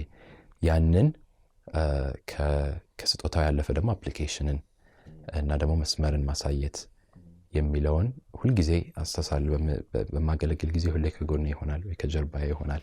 በጊዜ ሂደት ብዙ ትሬን አድርጎኛል ብዬ አምናለሁ። አንተ እድሜህም ቅድም እንደነገርከኝ 13 እንግዲህ በዛ እድሜ አካባቢ ሆነህ ነውና ብዙ ይሄ ፖለቲካ ወይም ሀገራዊ ጉዳዮች ትኩረት በዛ እድሜ ይደረጋሉ ብዬ አላስብም። ግን ከሀገር አቀፍ ደረጃ የተነገሩ ትንቢቶች እንደነበሩ ከፓስተር ዶክተር ጋም ስንጫወት ነበር። ለምሳሌ አንዳንዶቹ ሚዲያ ላይ ያሉ፣ አንዳንዶቹ በሚዲያውም ያልተለቀቁ ግን ለሚመለከተው አካል በተገቢው መልኩ የደረሱ ትንቢቶች በግል ጸሎቶች መካከል ምናምን ይነግረኝ ነበር።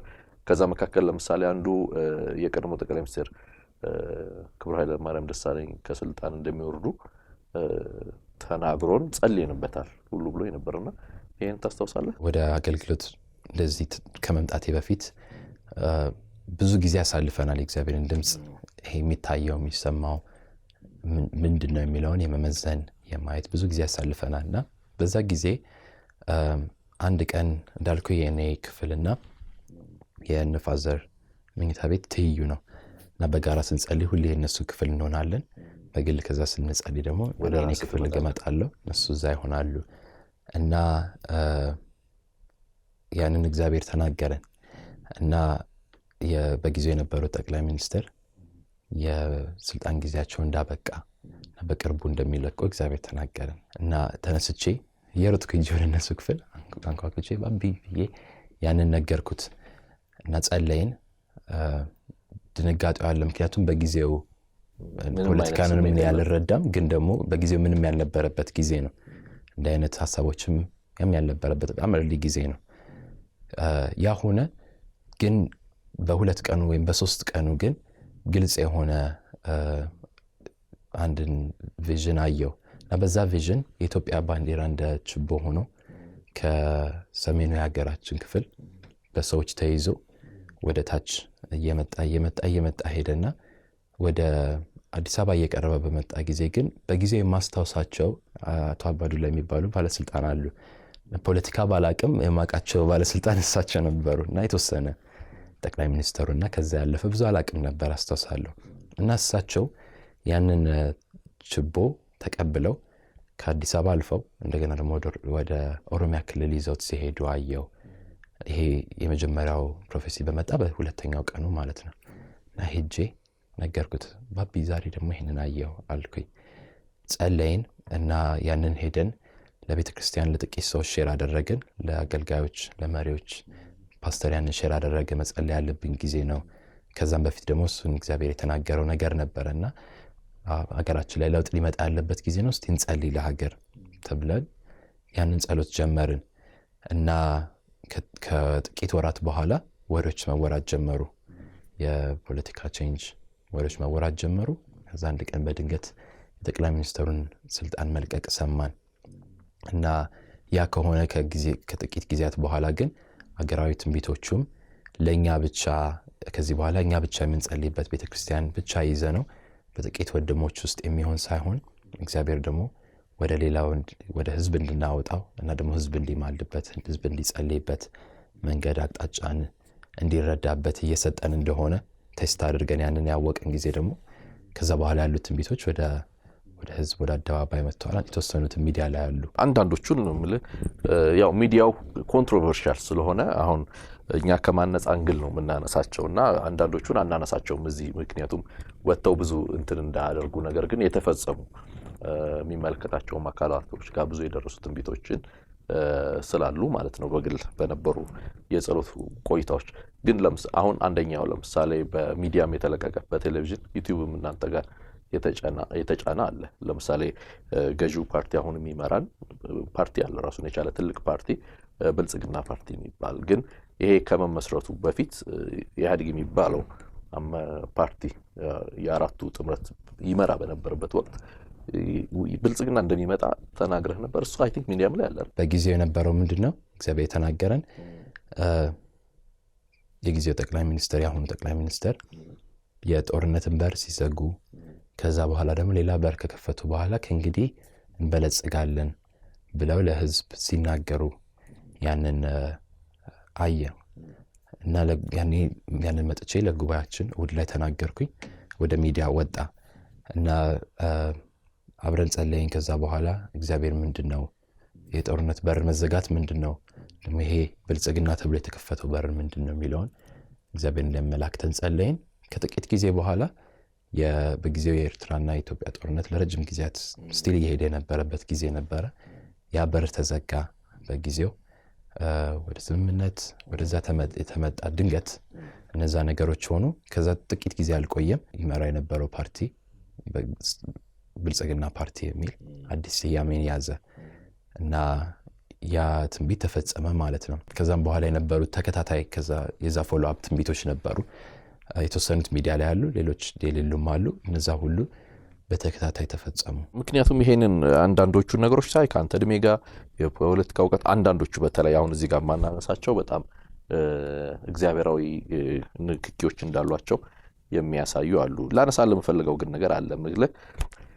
ተማሪ ነህ፣ 13 ዓመት ትምህርት ቤት የሚሄድ ልጅ፣ ቅድም እንዳልከኝ ደግሞ ኳስም የሚጫወት ግን ደግሞ በዚህ በኩል አንዳንዶቹ ለግለሰብ የምታገለግላቸው ቅድም እንዳልከው ከፓስተር ዶክተር ጋር ሆነ በጉባኤ የምታረጋቸው ነገሮች ሚዲያ ላይ ይለቀቃሉ። እንደ ሀገርም የመጡ አንዳንድ ትንቢታዊ ድምጾች ይለቀቃሉ። ግን ደግሞ ትምህርት ቤት ደግሞ ተማሪ ነህ እና ቻሌንጅ አልነበረውም? ተግዳሮት አልነበረውም ይሄ ህይወት? ይህንን እንደ ቤተሰብ የሚገርመው በጣም አስበንበታል፣ ጸልየናልም።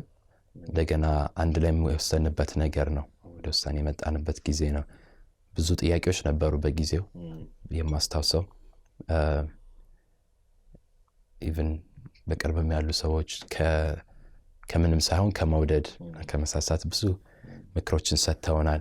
ግን የእግዚአብሔር ቃል ሲናገር ትንቢት በሰው ፈቃድ አልመጣም ይላል እና እግዚአብሔር ራሱ አዋቂ የሆነ አምላክ ነው እና በእኔ ዕድሜ በዛ ጊዜ ለምን ወደ ህይወቴ እንደመጣ እኔም አላውቀውም፣ ቤተሰብ አያውቀውም። ያንን የሚረዳው እግዚአብሔር ብቻ ነው። እግዚአብሔር ነገሮች በዛ ዕድሜ እንዲሆኑ ለምን እንደመረጠ፣ ለምን ዛሬ እንዲሆን እንዳልመረጠ፣ ለምን ነገ በ25 ዓመቴ በ30 ዓመቴ በ40 ዓመቴ እንዲሆን እንዳልመረጠና በ13 ዓመቴ በ12 ዓመቴ ያ እንዲጀምር ለምን እንደወሰነ ያ እግዚአብሔር ሐሳብ ነው፣ እግዚአብሔር ውሳኔ ነው።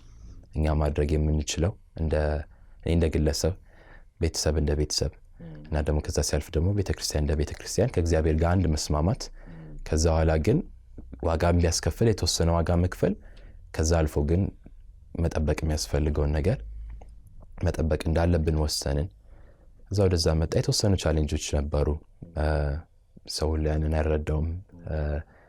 በጊዜው 13 ዓመት ልጅ ማለት በአካልም በስጋም ራሴን መከላከል የምችል አይደለሁም። እንደዚሁም ደግሞ አልፎ በስነ ልቦናም ራስን የምትከላከልበት ጊዜ አይደለም።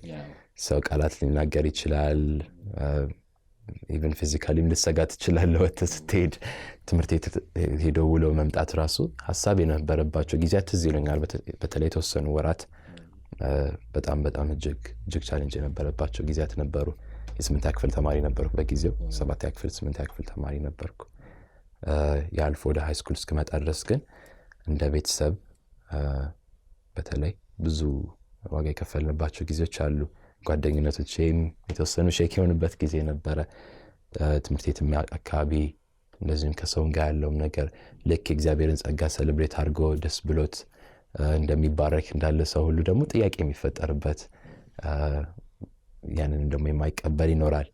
ግን የወሰነው ውሳኔ ስለነበር ጌታ ምረድቶን ያንን ጊዜ አልፈናል። የኛ ሀገር ሃይማኖት በጣም አነጋጋሪ የሆነበት ሀገር ነው። ምክንያቱም ከ97% በላይ ይባላል በአንድም በሌላም የአንዱ እምነት ተከታይ ነው እና ሃይማኖቶች ብዙ መነጋገሪያ ናቸው እና የአንድን እምነት አስተሳሰብ የሚያስተምር በተለይ ሚዲያ ላይ ወጥቶ የሚናገር አገልጋይ የሆነ ሰው ወደ ትምህርት ቤት ሲሄድ በዛ ዕድሜ ብዙ ሊያነጋግር ይችላል ብዬ አስባለሁ እና ብታነሳልኝ ለምሳሌ ካንተም ጋር ስንጫወት አስተማሪ ታስታውሳለህ? ለምሳሌ በረጅም ሰዓት ለማረም አንተን በተቃውሞ የተናገረን አስታውሳለሁ።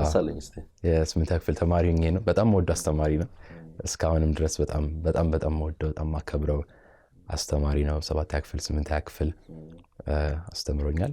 ስቲል ከዛ በኋላ ጓደኞች ነን እስከ ቅርብ ጊዜ ድረስ። አሁንም መልሼ ባገኘው ደስ ይለኛል።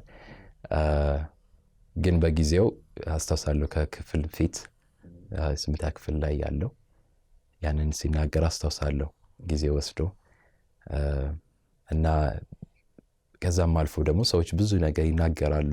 አይ ቲንክ ለሰው ያልተረዳው በጊዜ 13 ዓመት የ14 ዓመት ልጅ ነኝ እና ሰው ግን የሚቀበል በእድሜ ሳይሆን በመልእክትህ ነው እና መልእክት ደግሞ የእድሜ ያህል አይደለም እና የሰጪውን ያክል ነው እና ተቃውሞም ቢኖረው ወይም ቢጻረርም እንትን የሚለው ከ13 ዓመት ልጅ ጋር እንደሚያወራ አስቦ ሳይሆን የሆነ ሄዶ ከአንድ ሃይማኖት ጋር እንደሚጋጭ ወይም ከአንድ ቤተ እምነት ጋር እንደሚጋጭ አድርጎ ነው እንትን የሚለውና በ14 ዓመት በ13 ዓመት ደግሞ አንዳንድ ያንን ሃንድል ማድረግ ይከብዳል እና የተወሰነ የአይሶሌሽን ጊዜ ነበረ አስተሳሰለሁ። ብዙ አልዘለቀም በእርግጥ ለአንድ ዓመት ያህል ትንሽ የተወሰነ የመለየት በዛ ጊዜ እንደ ቤተሰብ በጣም ቅርብ ነን እና ማስታወሳቸው ጊዜዎች ነበሩ።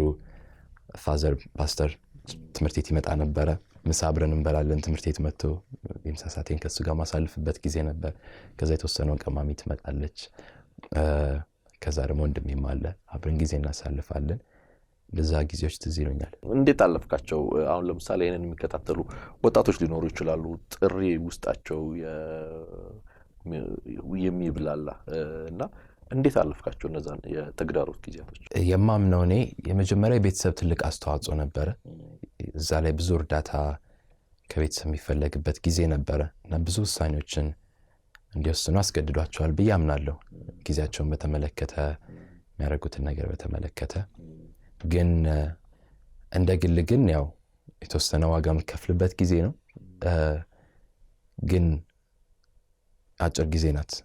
በጣም የማስታውሰው ግን እና የማይረሳኝ 14 ዓመቴ 15 ዓመቴ ላይ ድረስ እነዚህ ነገሮች አለፉ። 8ኛ ክፍል 9ኛ ክፍልን አለፍኩ። ወደ 10ኛ ክፍል እየመጣሁ የነበረበት ጊዜ ግን ያው እድሜ እንደምታውቀው በዚህ እድሜ ስትሆን በአንድ ዓመት ብዙ ለውጥ አለ በስለንቦናም በሁሉም። ያኔ በጣም የማስታውሰው ግን እንዳልኩ ጌታን መውደዱ አለ፣ ጌታን መፍራቱ አለ። በማላውቀው ሁኔታ ግን እግዚአብሔር ፍቅር የወረሰኝ ይመስለኛል እና የማስታውሰው ሄጄ ለፋዘር ነገርኩት። ማለት ዛሬ ህልም አይደለም ራእይ አይደለም። ምክንያቱም ከዛ በፊት የነበረው እንደዛ ብዙ ዲስካሬጅመንት የነበረበትም ጊዜ አለ። ማለት ትምህርት ቤት ሄዶ መማር ከባድ የሆነበት ጊዜ ነበረ። ትምህርት ላይ ጥሩ ተማሪ ስለነበርኩ አስተማሪ ያንን ሪስፔክት ያደርገዋል፣ ተማሪ ያንን ሪስፔክት ያደርገዋል እንጂ በጣም ብዙ ከባድ ጊዜ ነበር። አንድ ቀን ግን ሄጄ ነገርኳቸው። ማስታወሰው ዛሬ ህልም አይደለም ራእይ አይደለም፣ ግን እግዚአብሔር ጀስት ውስጤን የፈወሰው ይመስለኛል አልኳቸው። ሪስቶር ያደረገኝ ይመስለኛል። ከዛ በኋላ የሚገርመው ጓደኝነቶቼም እንደገና ታድሰዋል። ጥያቄ ሰው ይፈጠርበታል፣ ግራ ይገባዋል። ማጆሪቲው አልረዳውም ያንን። ግን ደግሞ በቃ የሆነ ብርታት ወደ ውስጥ የመጣ ይመስለኛል። ሰው ምንም ቢናገረኝ ሄዶ የመውደድ ያለመደንገጥ፣ እግዚአብሔርን መውደድ፣ ሄዶ በድፍረት ጊዜ ማሳለፍ፣ ከማንም ጋር ቢሆን በትምህርት ጉዳይ ሄዶ ጊዜ ማሳለፍ ያ መጣና 9ኛ ክፍል 10ኛ ክፍል ሃይስኩል የነበርኩባቸው ጊዜያት በጣም በጣም ውስጤ በእግዚአብሔር ፍቅር ሪስቶር የሆነበት ጊዜ ነበር። ከዛ ሰውን መውደድ ቀላል ሆነ። ምንም ይበል ምንም ያድርግ ሰው ያንን ሰው መውደድ ማክበር ያ በጣም ቀላል ሆነና ምለው ትልቁ ኃላፊነት የቤተሰብ ነው። ሌላው አንዱ ትልቁ የተጠበቅንበት ውሳኔ አገልግሎት ከቤተ ክርስቲያን ውጪ የትም ቦታ ላይ አናደርግም። ደሞ እውነትም ነው። መጽሐፍ ቅዱስ ሲናገር የእግዚአብሔር ቃል ያስተምረን ያንን ነው። ጥሪ የተሰጠው የጸጋ ስጦታዎች የመንፈስ ቅዱስ ስጦታዎች የተሰጡት አካሉን ለማነጽ ነው። ከዛ በዛ ውስጥ የሆነ ነገር ሁሉ ሴፍ ነው። ስለዚህ መንፈሳዊ አገልግሎት ሁሉ ወይም የጸጋ አገልግሎት በቤተ ክርስቲያን ይሆናል። ያኔን ጠብቆኛል። ቤተ ክርስቲያን ደግሞ ያለው ኮሚኒቲ ቤተሰብ ነው። እግዚአብሔርን የሚያውቅ ነው። እግዚአብሔርን የሚፈራ ህዝብ ነው። ያኔን ጠብቆኛል። እንደ ቤተሰብ ደግሞ ሌላ ቦታ በፍጹም ይሄንን ነው የማለት ከዛ አልፎ ደግሞ የመጠበቅ ኃላፊነት ነበር። ትልቁ ግን አይ ቲንክ እግዚአብሔርን ፍቅር ማወቅ እና መረዳት ሁሉን ይቀይራል። በእይታ ስር ያልከኝ ነገር ጠቅሞኛል። አሁን ለምሳሌ አገልግሎትን ከቤተ ክርስቲያን ውጪ አናደርገውም ያልከኝ ነገር በቤተ ክርስቲያን ውስጥ ብቻ ነው የሚለው ነገር በእይታ ስር ሆኖ ማገልገል ኃላፊነት የሚሰማው አካል እንዳለ ስለሚሰማ ተጠንቅቄ ማድረግ ነገር አለና አንዳንድ ጊዜ በተለይ ከትንቢት አገልግሎት ከነብይነት ጋር አገልግሎት ጋር ተያይዞ የሚነሱ ሐሳቦች በየሰዎች ቤቶች እየተሄዱ የሚደረጉ ጸሎቶች፣ አገልግሎቶች ምናልባት አገልጋዩን ወደ ሌላ መስመር ይወስደዋል የሚል ንግግር አለ። አንተም ትንሽ ነክተህልናልና ላነሳልህ የምፈልገው ግን አንዳንድ ጊዜ ሰዎች ከሐሰተኛ ነቢይ እኩል ሐሰተኛ ምእመን ብለው ይጠቅሳሉ። ምን ማለት ነው? ያንን የሚያስቡ ፍላጎታቸው ብዙ የሆነና ቅዱሳኖች ውስጥ አገልግሎቶቹን ከቤታቸው ይልቅ በአጥቢያ መፈለግን ምን ያህል ማድረግ አለባቸው ምእመኑን ከማረም አንጻር ብዬ ነው። ያ በጣም አስፈላጊ ይመስለኛል። ምክንያቱም እንዳልነው የጸጋ ስጦታዎች የተሰጡት ለቤተ ክርስቲያን ነው፣ ቤተ ክርስቲያንን ለማነጽ ነው። በዛ ውስጥ ነው እኛ የምንታነጸው፣ እንደ አካሉ ክፍል ሆነን የምንታነጸው በዛ ውስጥ ነው። ግን ለቤተ ክርስቲያን ያ የተሰጠው። ሁለተኛ ደግሞ ትንቢት የጉባኤ አገልግሎት ነው። ያም በጣም በግልጽ ተመለከተዋለህ። ቅድም አንስቼዋለሁ። 2-3 ሆነው ይናገሩ ሌሎች ይለዩአቸው የሚለው በጣም አስፈላጊ ነገር ነው። መለየት አለበት ትንቢት። ያ ደግሞ በቤት ሴቲንግ ውስጥ አይሆንም። የሚለይ በሌለበት ያ አይሆንም። ያ የሚሆነው በቤተ ክርስቲያን ነው። የሚለይ ያስፈልጋል። የሚሰማ ያንን የሚል ያስፈልጋል። የሚጠየቅም ያስፈልጋል። በቤተ ክርስቲያን ያ የሆነው እግዚአብሔር እንዲህ ተናግሯል ብለህ በአንድ ሰው ሕይወት ላይ ስትናገር በእግዚአብሔር ስም አውቶሪቲ እየወሰድክ ነው። ቀላል ነገር አይደለም። እኔን የሚያክል በእድሜ 30 ዓመቱ ወይም 20 ዓመቱ ወይም 14-15 ዓመቱ የሆነ ሰው እና በቁመት የተለካ ሰው እግዚአብሔርን የሚያክል አምላክ አውቶሪቲ ወስዶ በሰው ሕይወት ላይ እየተናገረ ነው። ያ ደግሞ ወይ ያንጻል ወይ ይጎዳል። ስለዚህ የሚለይ ይፈልጋል፣ የሚያይ ይፈልጋል፣ ኃላፊነት ደግሞ የሚወስድ ይፈልጋል። ኦኬ ይሄን እግዚአብሔር እንዲህ ብለዋል ብዬ ከተናገርኩ በኋላ ኃላፊነት መውሰድ ያስፈልጋል። ያ ነገር ባይፈጸም በሰው ሕይወት ላይ መጀመሪያ ኃላፊነት ወስደው እግዚአብሔር አይደለም እኔ ነኝ ኃላፊነት ወስደው፣ ከዛ በኋላ ደግሞ ቤተክርስቲያናት ኃላፊነት የምትወስደው። ያ ለተናጋሪውም በነገራችን ላይ ለአገልጋዩም ትልቅ በረከት ነው። ቤተክርስቲያን መኖሯ ለአገልጋዩም ያንን ሰዎች ላይረዱት ይችላሉ። እኔ እግዚአብሔር እንዲህ ብሏል ብዬ እግዚአብሔር እንዲህ ይላል ብዬ ብናገር በቤተክርስቲያን ውስጥ እስከሆነ ድረስ መጀመሪያ አፕሩቭ ያደረኩት እኔ ነኝ እግዚአብሔር እንደምሰምቻለሁ ብዬ፣ ሁለተኛ ቤተክርስቲያን አፕሩቭ አድርገዋለች። ነገ መተህ ብትጠይቀኝ እኔም ብቻ ሳይሆን የምጠይቀው ቤተክርስቲያንን ነው የምጠይቀው። ያንን ደግሞ እኔ ማቃናት ከምችለው በላይ ስህተት ብሰራ ባጠፋ ሚስ ባደርግ እኔ ከማቃናው በላይ ቤተክርስቲያን ታቃናዋለች። ለምን እኔ መድረክ በሰጠችኝ ጊዜ እድል በሰጠችኝ ጊዜ ቤተክርስቲያን ናት ኃላፊነቱን ወስዳለች። ስለምናገረው ቃል ስለሚደረገው አገልግሎት ኃላፊነቱን ወስዳለች። ያ በሌለበት ሁኔታ ግን በቤት ውስጥ የሚደረግ በመንገድ ላይ የሚደረግ እውነት ነው በሽተኞችን ፈውሱ ብሏል ጌታ። ይሄ በጣም ሪስትሪክትድ ያልሆነ ዋና ነገር ነው። በምትሄዱበት ቦታ ሉቃስ ወንጌል ምዕራፍ 9-10 ስትመለከት እግዚአብሔር ወደምትሄዱበት ከተማ ሁሉ የእግዚአብሔር መንግስት ቀርባለች ብላችሁ ስበኩላቸው ከዛ ድውያንን ፈውሱ ብሏል። ከእናንተ የታመመ ቢኖር ሽማግሌዎች ይሄዱ ዘይት ይዘው ይጸልዩለት ይላል። የፈውስ አገልግሎት ኤቫንጀሊስቲክ ስለሆነ ኔቸሩ ለሁሉ የተሰጠ ነው። ማለት አላማኙም እንዲድንበት አንድ እግዚአብሔርን ምሕረት እንዲያሳይ ታምራት ስለሆነ፣ ከዛ ደግሞ አልፎ ደግሞ መቼስ የታመመ ሰው ቤተክርስቲያን ብቻ አይደለም ያለው፣ ስኮፑ ክፍት የሆነ አገልግሎት ነው እና ደግሞ የድንቅና የታምራት አገልግሎት ስለሆነ ለህዝብ የተሰጠ ነው። ሄደ በመቅደስ ደጅ ሰዎች ተፈውሰዋል። በአስፋልት ላይ ሰው እንዲፈወስ ያስፈልጋል። ያ ለሁላችን የተሰጠ ደግሞ ልቅ የሆነ ጸጋ ነው። ትንቢት ግን የተሰጠው ለቤተ ክርስቲያን ነው። ትንቢትን የሚናገር አካሉን ነው የሚያንጸው፣ ሰውየውን ነው የሚያንጸው። ኤዲፋይ ኮንፈርት የሚያደርገው ሰውን ነው። ትንቢት በልዩ ሁኔታ ለቤተ ክርስቲያን የተሰጠ ስጦታ ነው። ለሌላው እንደ ፈውስ ለህዝብ የተበተነ አይደለም። በቤተ ክርስቲያን ተመርምሮ ተለይቶ ቤተ ክርስቲያንን ለማነጽ የተሰጠ ስጦታ ነው። አንዳንድ ጊዜ ሚዲያ ላይ በተለይ የሚለቀቁ የትንቢት መልእክቶች በተለይ አገር አቀፍ ሲሆኑ ደግሞ የሚያምነውንም የማያምነውንም አካል የሚነኩበት ሁኔታ ይፈጠራልና አንድ ጊዜ ይመስለኛል በተሳሳተ ሁኔታ የተናገርከውን ትንቢት ወደ ሌላ አቅጣጫ አንተ ወዳላልከው ወይም የእግዚአብሔር ድምጽ ወዳላናገረ ተተርጉሞ ትንሽ ዋጋ ከፈልክ። እውነት ለመናገር ከየትም እንደመጣ እናውቀውም ራሱ በዛ ጊዜ የነበሩ ትንቢቶችን መልሰን አንድ ያው ከመምጣታቸው ወደ ሰው ከመቅረቡ በፊት እኛ በደንብ እናውቀው እንጸልይበት ደግሞ በጽሁፍም በምን የሚያስቀምጥ ነውና መልሰን ሁሉ ቼክ አድርገናል እንዲህ ተብሏል ወይ ብለን እና ኮምፕሊትሊ ያልተባለ ነገር በጣም ማስታወሰው ሚዲያ ላይ ወጣ ያተሰራጨ ከዛ ብዙ ሰዎች ያንን እንዲህ ተብሏል ብለው አመኑ። በጊዜው ደግሞ የሚመስሉ ነገሮች ሆኑ ይመስለኛል። ምናልባት ጠቅላይ ሚኒስትሩን አስመልክቶ ነብይ ብሩክ እንዲህ ብሏል ተብሎ ሊያልፉ ይችላሉ። ከህልፈት ጋር የተገናኘ ነገር በጣም እሳቸው ያልፋሉ የሚል ተብሏል ተብሎ ወጣና በጊዜው ደግሞ እሳቸው ለተወሰነ ጊዜ ጠፉ። ከእይታ ውጭ ነበሩ እና ከእይታ ውጭ ሆኑ። ሰው ያንን አያያዘው ጥያቄ እየተፈጠረበት የነበረ ጊዜ ነበረ ሰው ላይ ምንድነው በምክንያት ነው ከእይታ ያወጡት እንደዛ ሲባል ኦኬ ብሩክ እንዲህ ብሏል ተባለ።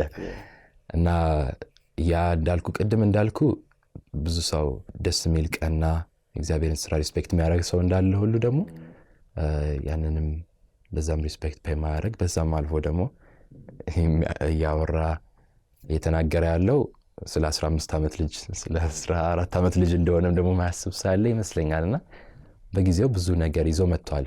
ከሰዎችም ጥያቄ ከዛ እንግዲህ በዚህ እድሜ ቢሆን ኖሮ ከዛም ያለፈ ሊሆን እንደሚችል አምናለሁ። ግን ይሄ አገልግሎት አነጋጋሪ ስለሆነ ጥንቃቄ ያስፈልገዋል ከሚለው ነገር አንፃር አንተ ያነሳህልኝና ያው አንዱም ያው የሚዲያ ተጽዕኖ አለ ማለት ከዛ ጀርባ አንተ ያላልከውም አለ ብሎ ያው ደግሞ ኑሮም የሚቀልስ አይነት ሰዎች ስለሚኖሩ ከየገቢ ምንጭም የመሆን እድል ስላለ ከዛ አንፃር ይመስለኛል ጥንቃቄ የሚለውን ነገር ያነሳልኝ። እንደ ቤተሰብ ያሉ ጉዳዮችን እናንሳ። ምን ለምሳሌ ከዶክተር ጋር እዚህ አውርተናል። ዶክተርን ጋብዤው ስለ አገልግሎቱ ብዙ ነገር ነግሮኛልና እናትህም አባትህም ለምሳሌ ፓስተር ሩትም በአገልግሎት ውስጥ ነው ያለችውና በአገልግሎት በጣም ቢዚ የሆነ ቤተሰብ ነው እና ቅድም አንተም እንደነገርከኝ በቃ ጧት ጸሎት ነው፣ ምሳ ሰዓት ባይብል ስተዲ ነው፣ ትምህርት ነው፣ ተመልሰ መተም እዛው የአገልግሎት አይነት ህይወት ውስጥ ነውና በአገልግሎት በጣም ትኩረት ሰጥቶ በሚተክም በሚለፋ ሁሉ ነገሩን አገልግሎት ባረገ ቤተሰብ ውስጥ ማደግ ምን ይመስላል? ያ በጣም ልዩ ኤክስፒሪየንስ ነው። እንደ ቤተሰብ እንዳልኩ በጣም ቅርብ ነን። ያ ደግሞ በጣም ጠቅሞናል ብዬ አስባለሁ ሁላችንንም። እና ያ የሆነው ደግሞ ከምንም ሳይሆን በዚህ አገልግሎት ሁላችንም እንደ አንድ መጠመዳችን ይመስለኛል። እና ጊዜ አብረን ማሳለፍ ሳይጠበቅብን አብረን እናሳልፋለን። የቤተሰብ ጊዜ በእኛ ቤት ባህል የቤተሰብ ጊዜ፣ የአገልግሎት ጊዜ፣ የጸሎት ጊዜ፣ የግል ጊዜ፣ የባልና የሚስት ጊዜ ከዛ የልጆች ጊዜ የሚባል የለም። ሁሉ አንድ ነው። እና ሁሌ እንዲያው ምን እንላለን እንዲያው እድል ኖሮ ሰዎች መጥተው ቤታችን አንድ ሳምንት 2 ሳምንት ተቀምጠው ቢያዩት እንላለን። ከጠዋት እስከ ማታ ድረስ ምናልባት የትምህርት ጊዜ ሲሆን ትምህርት ቤት ከሚለየን እነሱን ደግሞ ያው ወደ አገልግሎት ሄደው ከሚለዩበት ጊዜ ካልሆነ ከጠዋት እስከ ማታ እስከ ሌሊትም ጭምር ውሏችን ሁሉ ነገራችን አንድ ነው። ከቁጥጥር ከግድ ሳይሆን just አገልግሎቱ ያንን አድርጎናልና ወሬያችን ራሱ ከግል ወሬ በትንሽ ደቂቃ ውስጥ ወደ አገልግሎት ወሬ ይደባለቃል። ከዛ እንደገና የግል ወሬ ይገባል፣ ከዛ ቀልድ ይገባል። ለዛ እየተባለ ነው እንግዲህ ይሄ ሁሉ ዓመት ያለፈውና ያ ትልቅ ይመስለኛል። በተለይ በአገልግሎት ውስጥ ላሉ ቤተሰቦች፣ ወላጆች፣ ልጆች ትልቁ ቁልፊያ ይመስለኛል በአንድ ሐሳብ መጠመድ፣ በአንድ ዓላማ መጠመድ ያንን ልምድ የሚቀይረው ይመስለኛል። ወላጆች አገልግሎት ላይ፣ ልጆች ትምህርት ላይ ወይም ልጆች ሌላ ነገር ላይ ሆነው ከዛ ጊዜ ለማሳለፍ እንደገና ተጥሮ ከአገልግሎት ያው እንደምታውቀው ቀንና ሌሊት አይለይም እና ከዛችም ውስጥ ጥቂት ደቂቃ ፈልገ ለቤተሰብ ለመስጠት I think impossible ነው፣ በጣም ከባድ ነው። ከዛ ልጆችም ደግሞ በዛች ክፍተት ደግሞ እንግዲህ ወደ ሌላ ይመራል ሰው።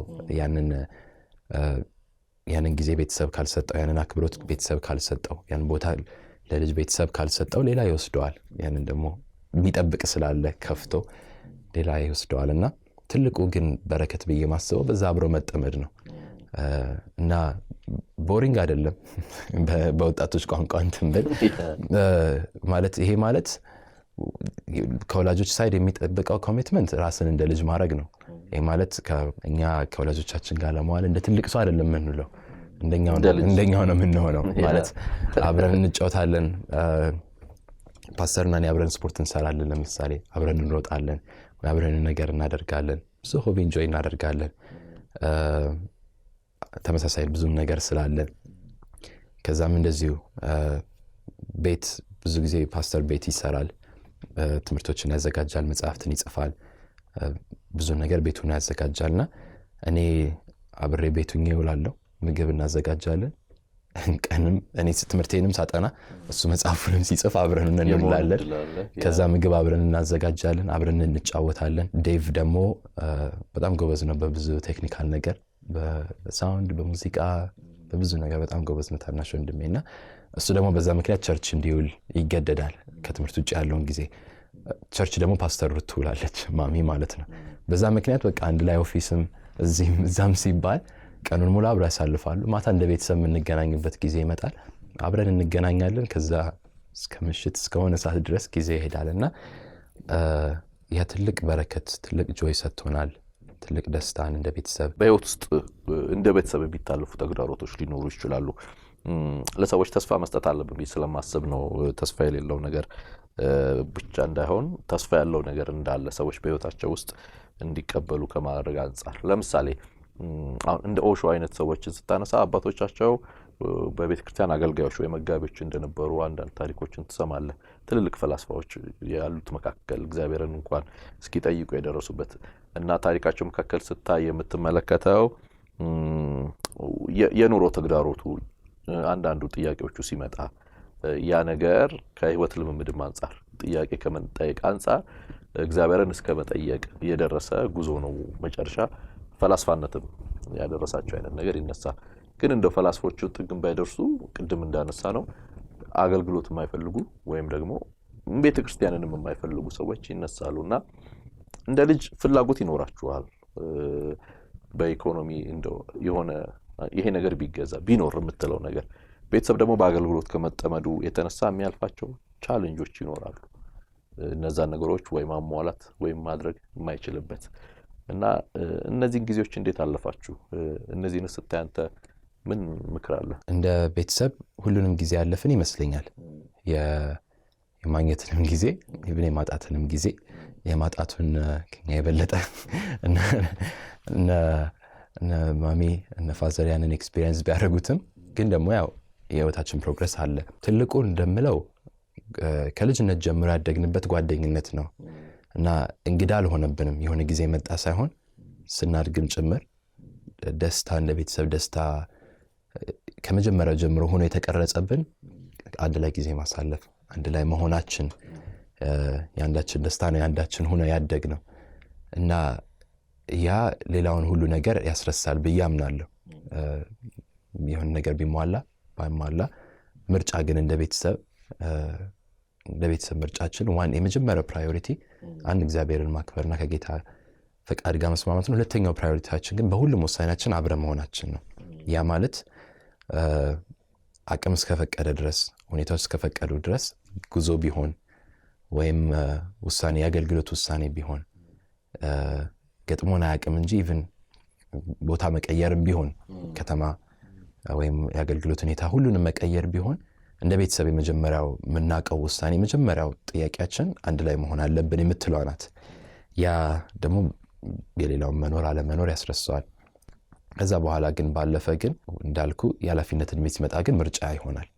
አሁን ያንን ማደርገው በምርጫ ነው። አሁን እድል አለኝ፣ ታናሽ ወንድሜም እድል አለው ብንፈልግ ከቤተሰብ ጋር ለመሆን ማለት የራስን ህይወት የራስን ውሳኔ ቤተሰቦቻችን አገልጋይ ስለሆኑ ወደዛ መተናል ብዬ አላምንም።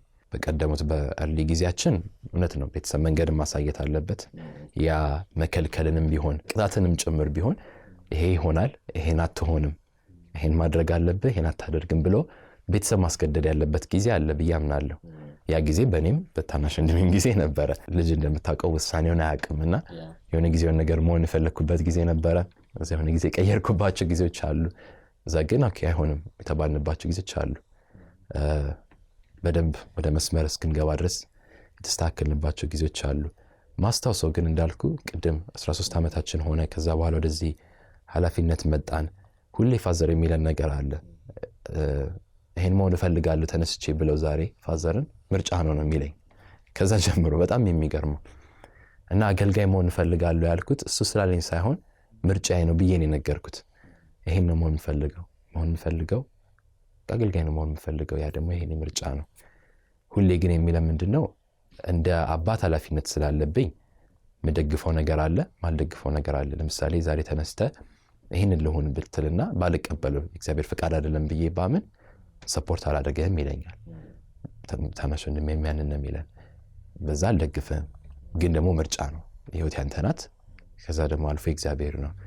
ያ ለብዙ ሰው ጥያቄ ሊሆንበት ይችላል።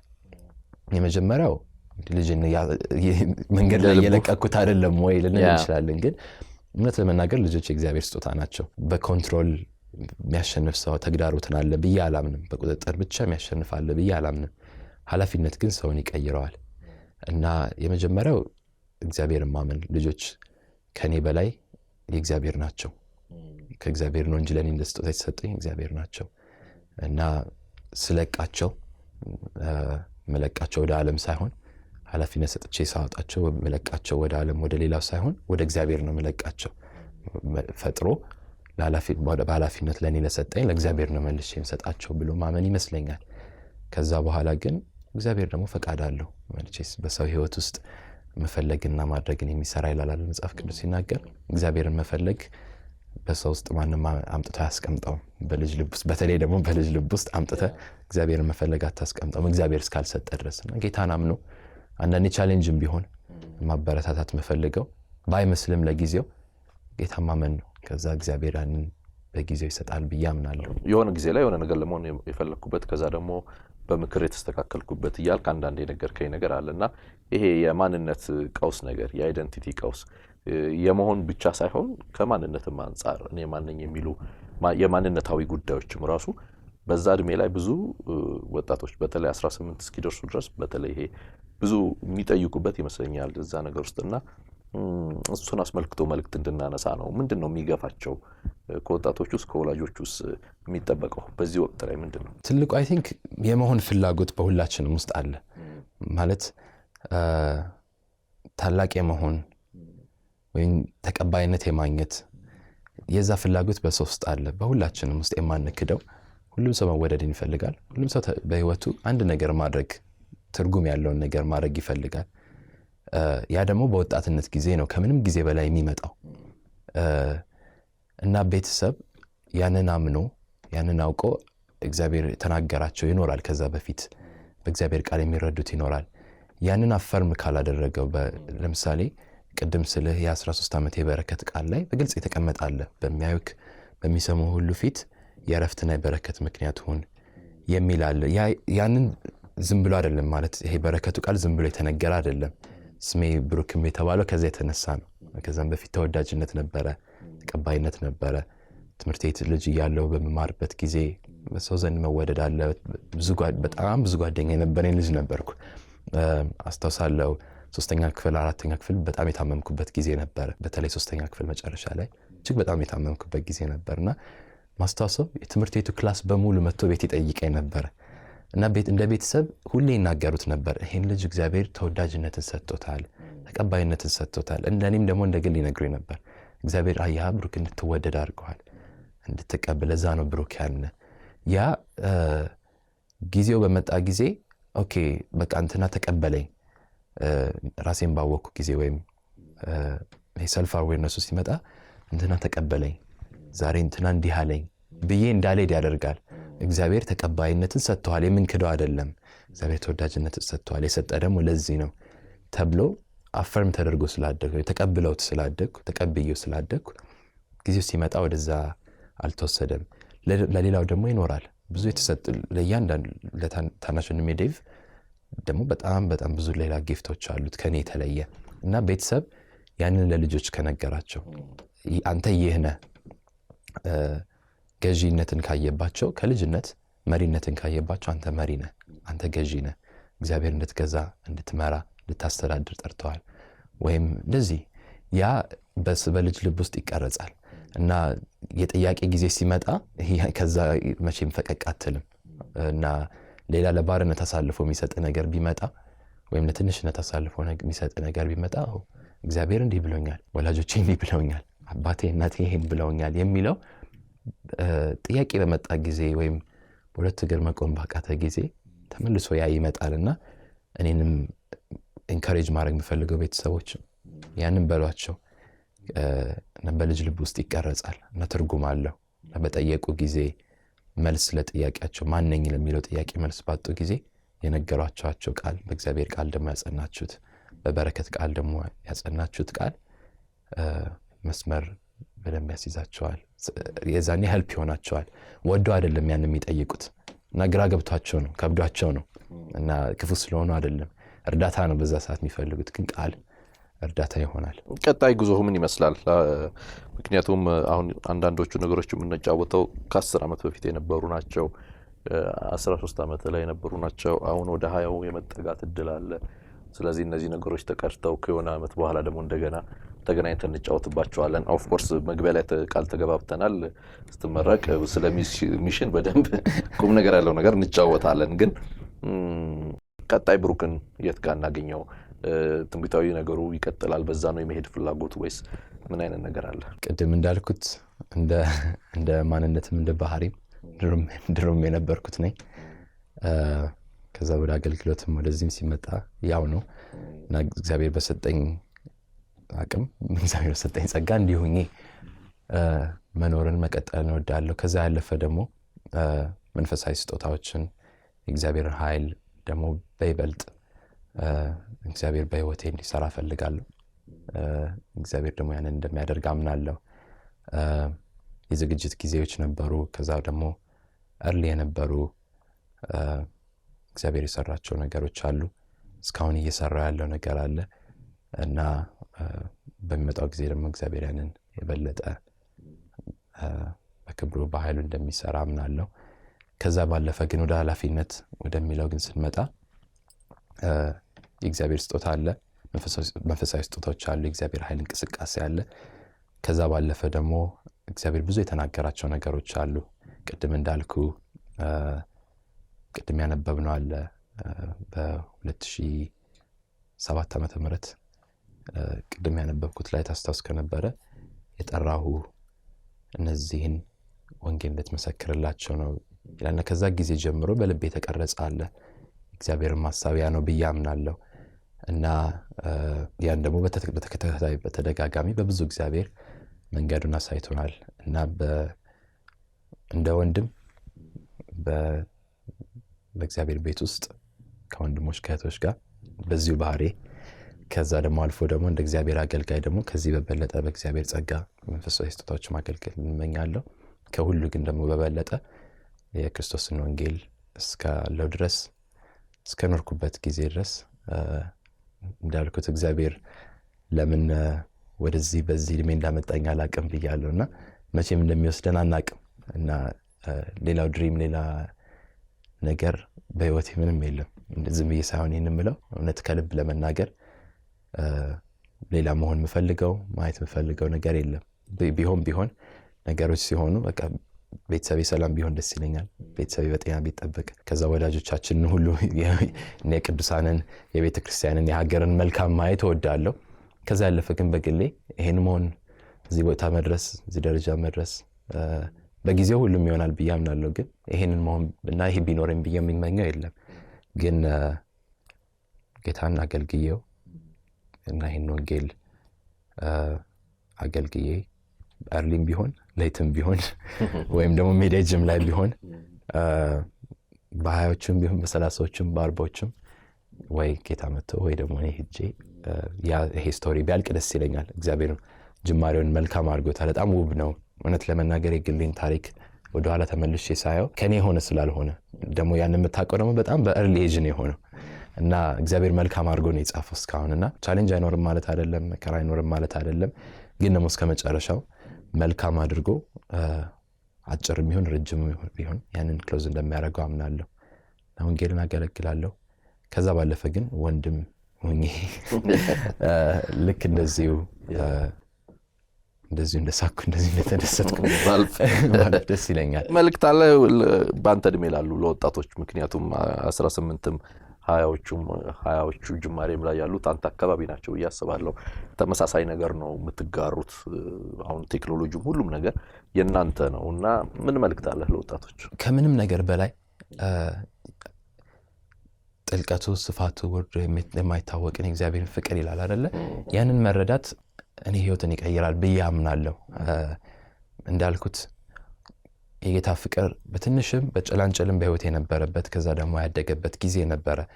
ግን የአገልግሎት ደረጃ ተቀይሯል።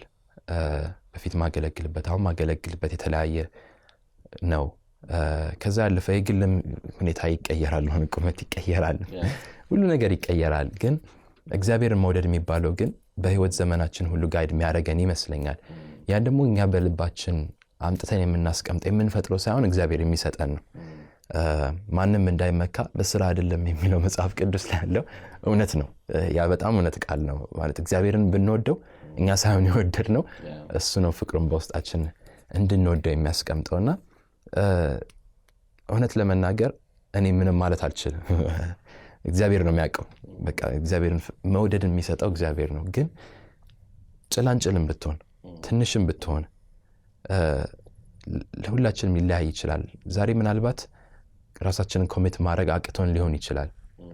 ህይወታችንን ሙሉ ሰተን ጌታን አገለግልሃለሁ ብለን በድፍረት ለመናገር ወይም ኢቭን ከኃጢአት እቀደሳለሁ፣ ይሄን አደርጋለሁ፣ ይሄን እተዋለሁ፣ ከዚህ በኋላ አላሽም፣ ከዚህ በኋላ አላጠፋም ብለን መወሰን ሊከብደን ይችላል። አቅም ልናጣ እንችላለን። ግን ጭላንጭል የሆነች የእግዚአብሔር ፍቅር ካለች ያንን ደግሞ በምን እናውቃለን ካላችሁ ወይ ኃጢአትን መጥላት ሊሆን ይችላል ወይም በቃ ኢቭን እግዚአብሔር የሚባለውንም ራሱ ማወቅና በተወሰነ ልክ መፍራት የእግዚአብሔር ፍቅር ነው። ናቺ ጭላንጭል ካለች በእውነት ጌታን ጠይቁት፣ እንደወደህ እርዳኝ በሉት። ያን ይሰጣቸዋል ብዬ አምናለሁ። ያ ደግሞ ነፃነትን ይሰጣል። የእግዚአብሔር ፍቅር በውስጣችን ሲሞላና ሲፈስ ሰሞኑን 2 ቆሮንቶስ ምዕራፍ 5 ቁጥር 14 ላይ ያለውን በጣም ተደጋጋሚ እያነበብኩት ነበር ቤተክርስቲያን ላይ። ምን ይላል? ይህን ስለቆረጥን የእግዚአብሔር ፍቅር የክርስቶስ ፍቅር ግድ ይለናል ይላል። አንዱ ስለ ሁሉ ሞተ፣ የሞተውም የሚኖሩት ከእንግዲህ ለራሳቸው እንዳይኖሩ ነገር ግን ስለነሱ ስለሞተውና ስለተነሳው እንዲኖሩ ነው ይላልና ይህን ስለቆረጥን ይላል። የእግዚአብሔር ፍቅር የክርስቶስ ፍቅር ግድ ሲላችሁ፣ የክርስቶስ ፍቅር ሲሞላችሁ ያኔ ተወስናላችሁ፣ ያኔ ትቆርጣላችሁ። ያኔ ከሚዋሸው ጋር አብራችሁ መዋል አይከብዳችሁ፣ ከሚያጠፋው ጋር አብራችሁ መዋል አይከብዳችሁ፣ ከሚሰርቀው ጋር ከሚያመነዝረው ጋር አብራችሁ መዋል ምንም ማለት አይደለም። ግን ሌላውን እንዳትሆኑ፣ ሌላውን እንዳትመኙ፣ በሌላው እንዳትወሰዱ የክርስቶስ ፍቅር ይይዛችኋል፣ ግድ ይላችኋል። እና አይ ቲንክ እግዚአብሔር መውደድ የህይወት ስንቅ ነው። ሁለት ነገር ማለት ብችል፣ አንደኛ የመጀመሪያው እግዚአብሔር መውደድ የህይወት ስንቅ ነው። ሁለተኛው ደግሞ እግዚአብሔር መውደድ የህይወት ዓላማ ነው። እና ጥያቄ ወጣቶች ብዙ ጥያቄ ኤክስፒሪየንስ እናደርጋለን። እኔ በግል ኤክስፒሪየንስ አደርጋለሁ። እናንተም ያንን ትጠይቃላችሁ። ስለ ህይወት እንጠይቃለን፣ ስለ ነጋችን እንጠይቃለን። የህይወት ዓላማ የሚባል ያሳስበናል በዚህ ጊዜ እና የህይወት ዓላማችሁንም ማወቁት። እውነት ለመናገር አትወቁትም። ግን እግዚአብሔርን መውደድ በራሱ የህይወት ዓላማ ነው። ዛሬ ስለ ህይወቴ ምንም ባላቅ ዓላማ እንኳን በህይወት ባይኖረኝ እግዚአብሔርን ወድጄ ማለፍ ብቻ በቂ ነው እና ይህን ቃል ልተውላችሁ እና እናንተ እንደፈለጋችሁ ተረዱት። ግን እግዚአብሔርን መውደድ የህይወት ስንቅ ነው። እግዚአብሔርን መውደድ በራሱ የህይወት ዓላማ ነው፣ ሳይጨመርበት ሳይቀነስ። እጅግ አድርጌ አመሰግናለሁ ነቢይ ብሩክ። በተለይ ከተወደደ ጊዜ ለእረፍት ነው የመጣኸው። እግረ መንገድህን ወደ ትምህርት እየተመለስክ ነው፣ እዚሁ ለሚስዮን በመጣህበት ነውና ውድ ጊዜ ይመስለኛል ይሄ የእረፍት ጊዜ። ከቤተሰብም ጋር ከጓደኞችም ጋር ብትሆንበት የምትመርጠው ይመስለኛል። ለዚህ ቁም ነገር እድሉን ስለሰጠኝ እጅግ አድርጌ አመሰግናለሁ። ጥያቄዎቼ ስለተገባደዱ በመጨረሻ የምትለን ነገር ካለ እሱን እንስማና እንለያይ። ቴንክ ዩ ስለጋበዛችሁኝ በጣም አመሰግናለሁ። ብዙዎች ብዙ እንደሚማሩበት ሳይሆን ኤክስፒሪየንስ ሼር እንደሚያደርጉበት አምናለሁ። ከዛ ባለፈ ግን በጣም ደግሞ ማመስገን እፈልጋለሁ። ክርስቶስ ተልእኮ ቤተክርስቲያን ፋሚሊን በሙሉ ማመስገን እፈልጋለሁ። በእነዚህ ሁሉ ጊዜያት አብራችሁኝ ለነበራችሁ፣ ብዙ ፍቅር ላሳያችሁኝ፣ በብዙ አብራችሁኝ ለቆማችሁ ሁላችሁንም ማመስገን እፈልጋለሁ። የሴምቲቪ ፋሚሊ በየሀገሩ ያላችሁ፣ በየቦታ ያላችሁ፣ ከዛ አልፎ ደግሞ እጅግ በጣም ማመስገን የሚፈልገው ቤተሰቤን ፓስተር ሩት፣ ዴቭ፣ የሺ ሁላችሁንም በጣም ማመስገን እፈልጋለሁ። እውነት ለመናገር ይህን ስናገር ኢሞሽናል እንዳልሆን እንፈራለን፣ ግን በህይወቴ ብዙ ፍቅርን ያየው ሰው ነኝ ብዬ አምናለሁ። የእግዚአብሔርን ፍቅር ከዛ አልፎ ደግሞ የሰውን ፍቅር ብዙ ኤክስፒሪየንስ አድርጌያለሁ እና ያ ደግሞ እግዚአብሔር የሰጠኝ ቤተሰብ እናንተ ነው። ስለዚህ ቴንኪው ማለት እፈልጋለሁ። ይህንን ተከታተሉ ደግሞ ጊዜያቸውን ሰጥተው ስላዩ እና ደግሞ ከብዙ በእድሜ ትንሽ ነኝ ከምታዩኝ ሁሉ ምናልባት ላንስ እችላለሁ፣ ግን የእግዚአብሔርን ጸጋ አክብራችሁ ስለተቀበላችሁ የእግዚአብሔርን ጥሪ የእግዚአብሔርን ዓላማ አክብራችሁ ስለተቀበላችሁ እኔ ምንም ማለት አልችልም፣ ግን እግዚአብሔር ይባርካችሁ። እየተከታተላችሁ የምትገኙት ኪያ ሾው ነው። በመግቢያ ላይ እንደነገርኳችሁ ዘወትር አርብ ምሽት በኢትዮጵያ ሰዓት አቆጣጠር 2 ሰዓት ላይ በኤክሌሲያ ሚዲያ የሚተላለፍ ልዩ ዝግጅት ነው። አደራ እምላችሁ የቴሌግራም ቻናላችንን ጆይን ካረጋችሁ ከዩቲዩብ ባሻገር ያሉ መንፈሳዊ ዝግጅቶቻችንን ሁሉ ትምህርቶችን መከታተል እንድትችሉ እድል ይፈጥርላችኋል። ስለዚህ እሱ እንድታደርጉ አደራ ማለት ፈልጋለሁ። እስካሁን እየተከታተላችሁን ከቆያችሁን ወዳችሁናል ማለት ነው። ስለዚህ ሰብስክራይብ ሳታረጉ የደውል ምልክቱን ሳትጫኑ ለሌሎች ሼር ሳታረጉ ኮሜንት ሳታረጉ እንዳትወጡ እንደ ቤተሰብ አደራ ማለት ፈልጋለሁ። በቀጣይ ከሌላ እንግዳ ጋር አብሬያችሁ ሆናለሁ። የዚህን ክፍለ ጊዜ ቆይታ አብሬያችሁ የቆየሁት መጋቢ አቤት አደለ ነኝ። መልካም ቆይታ።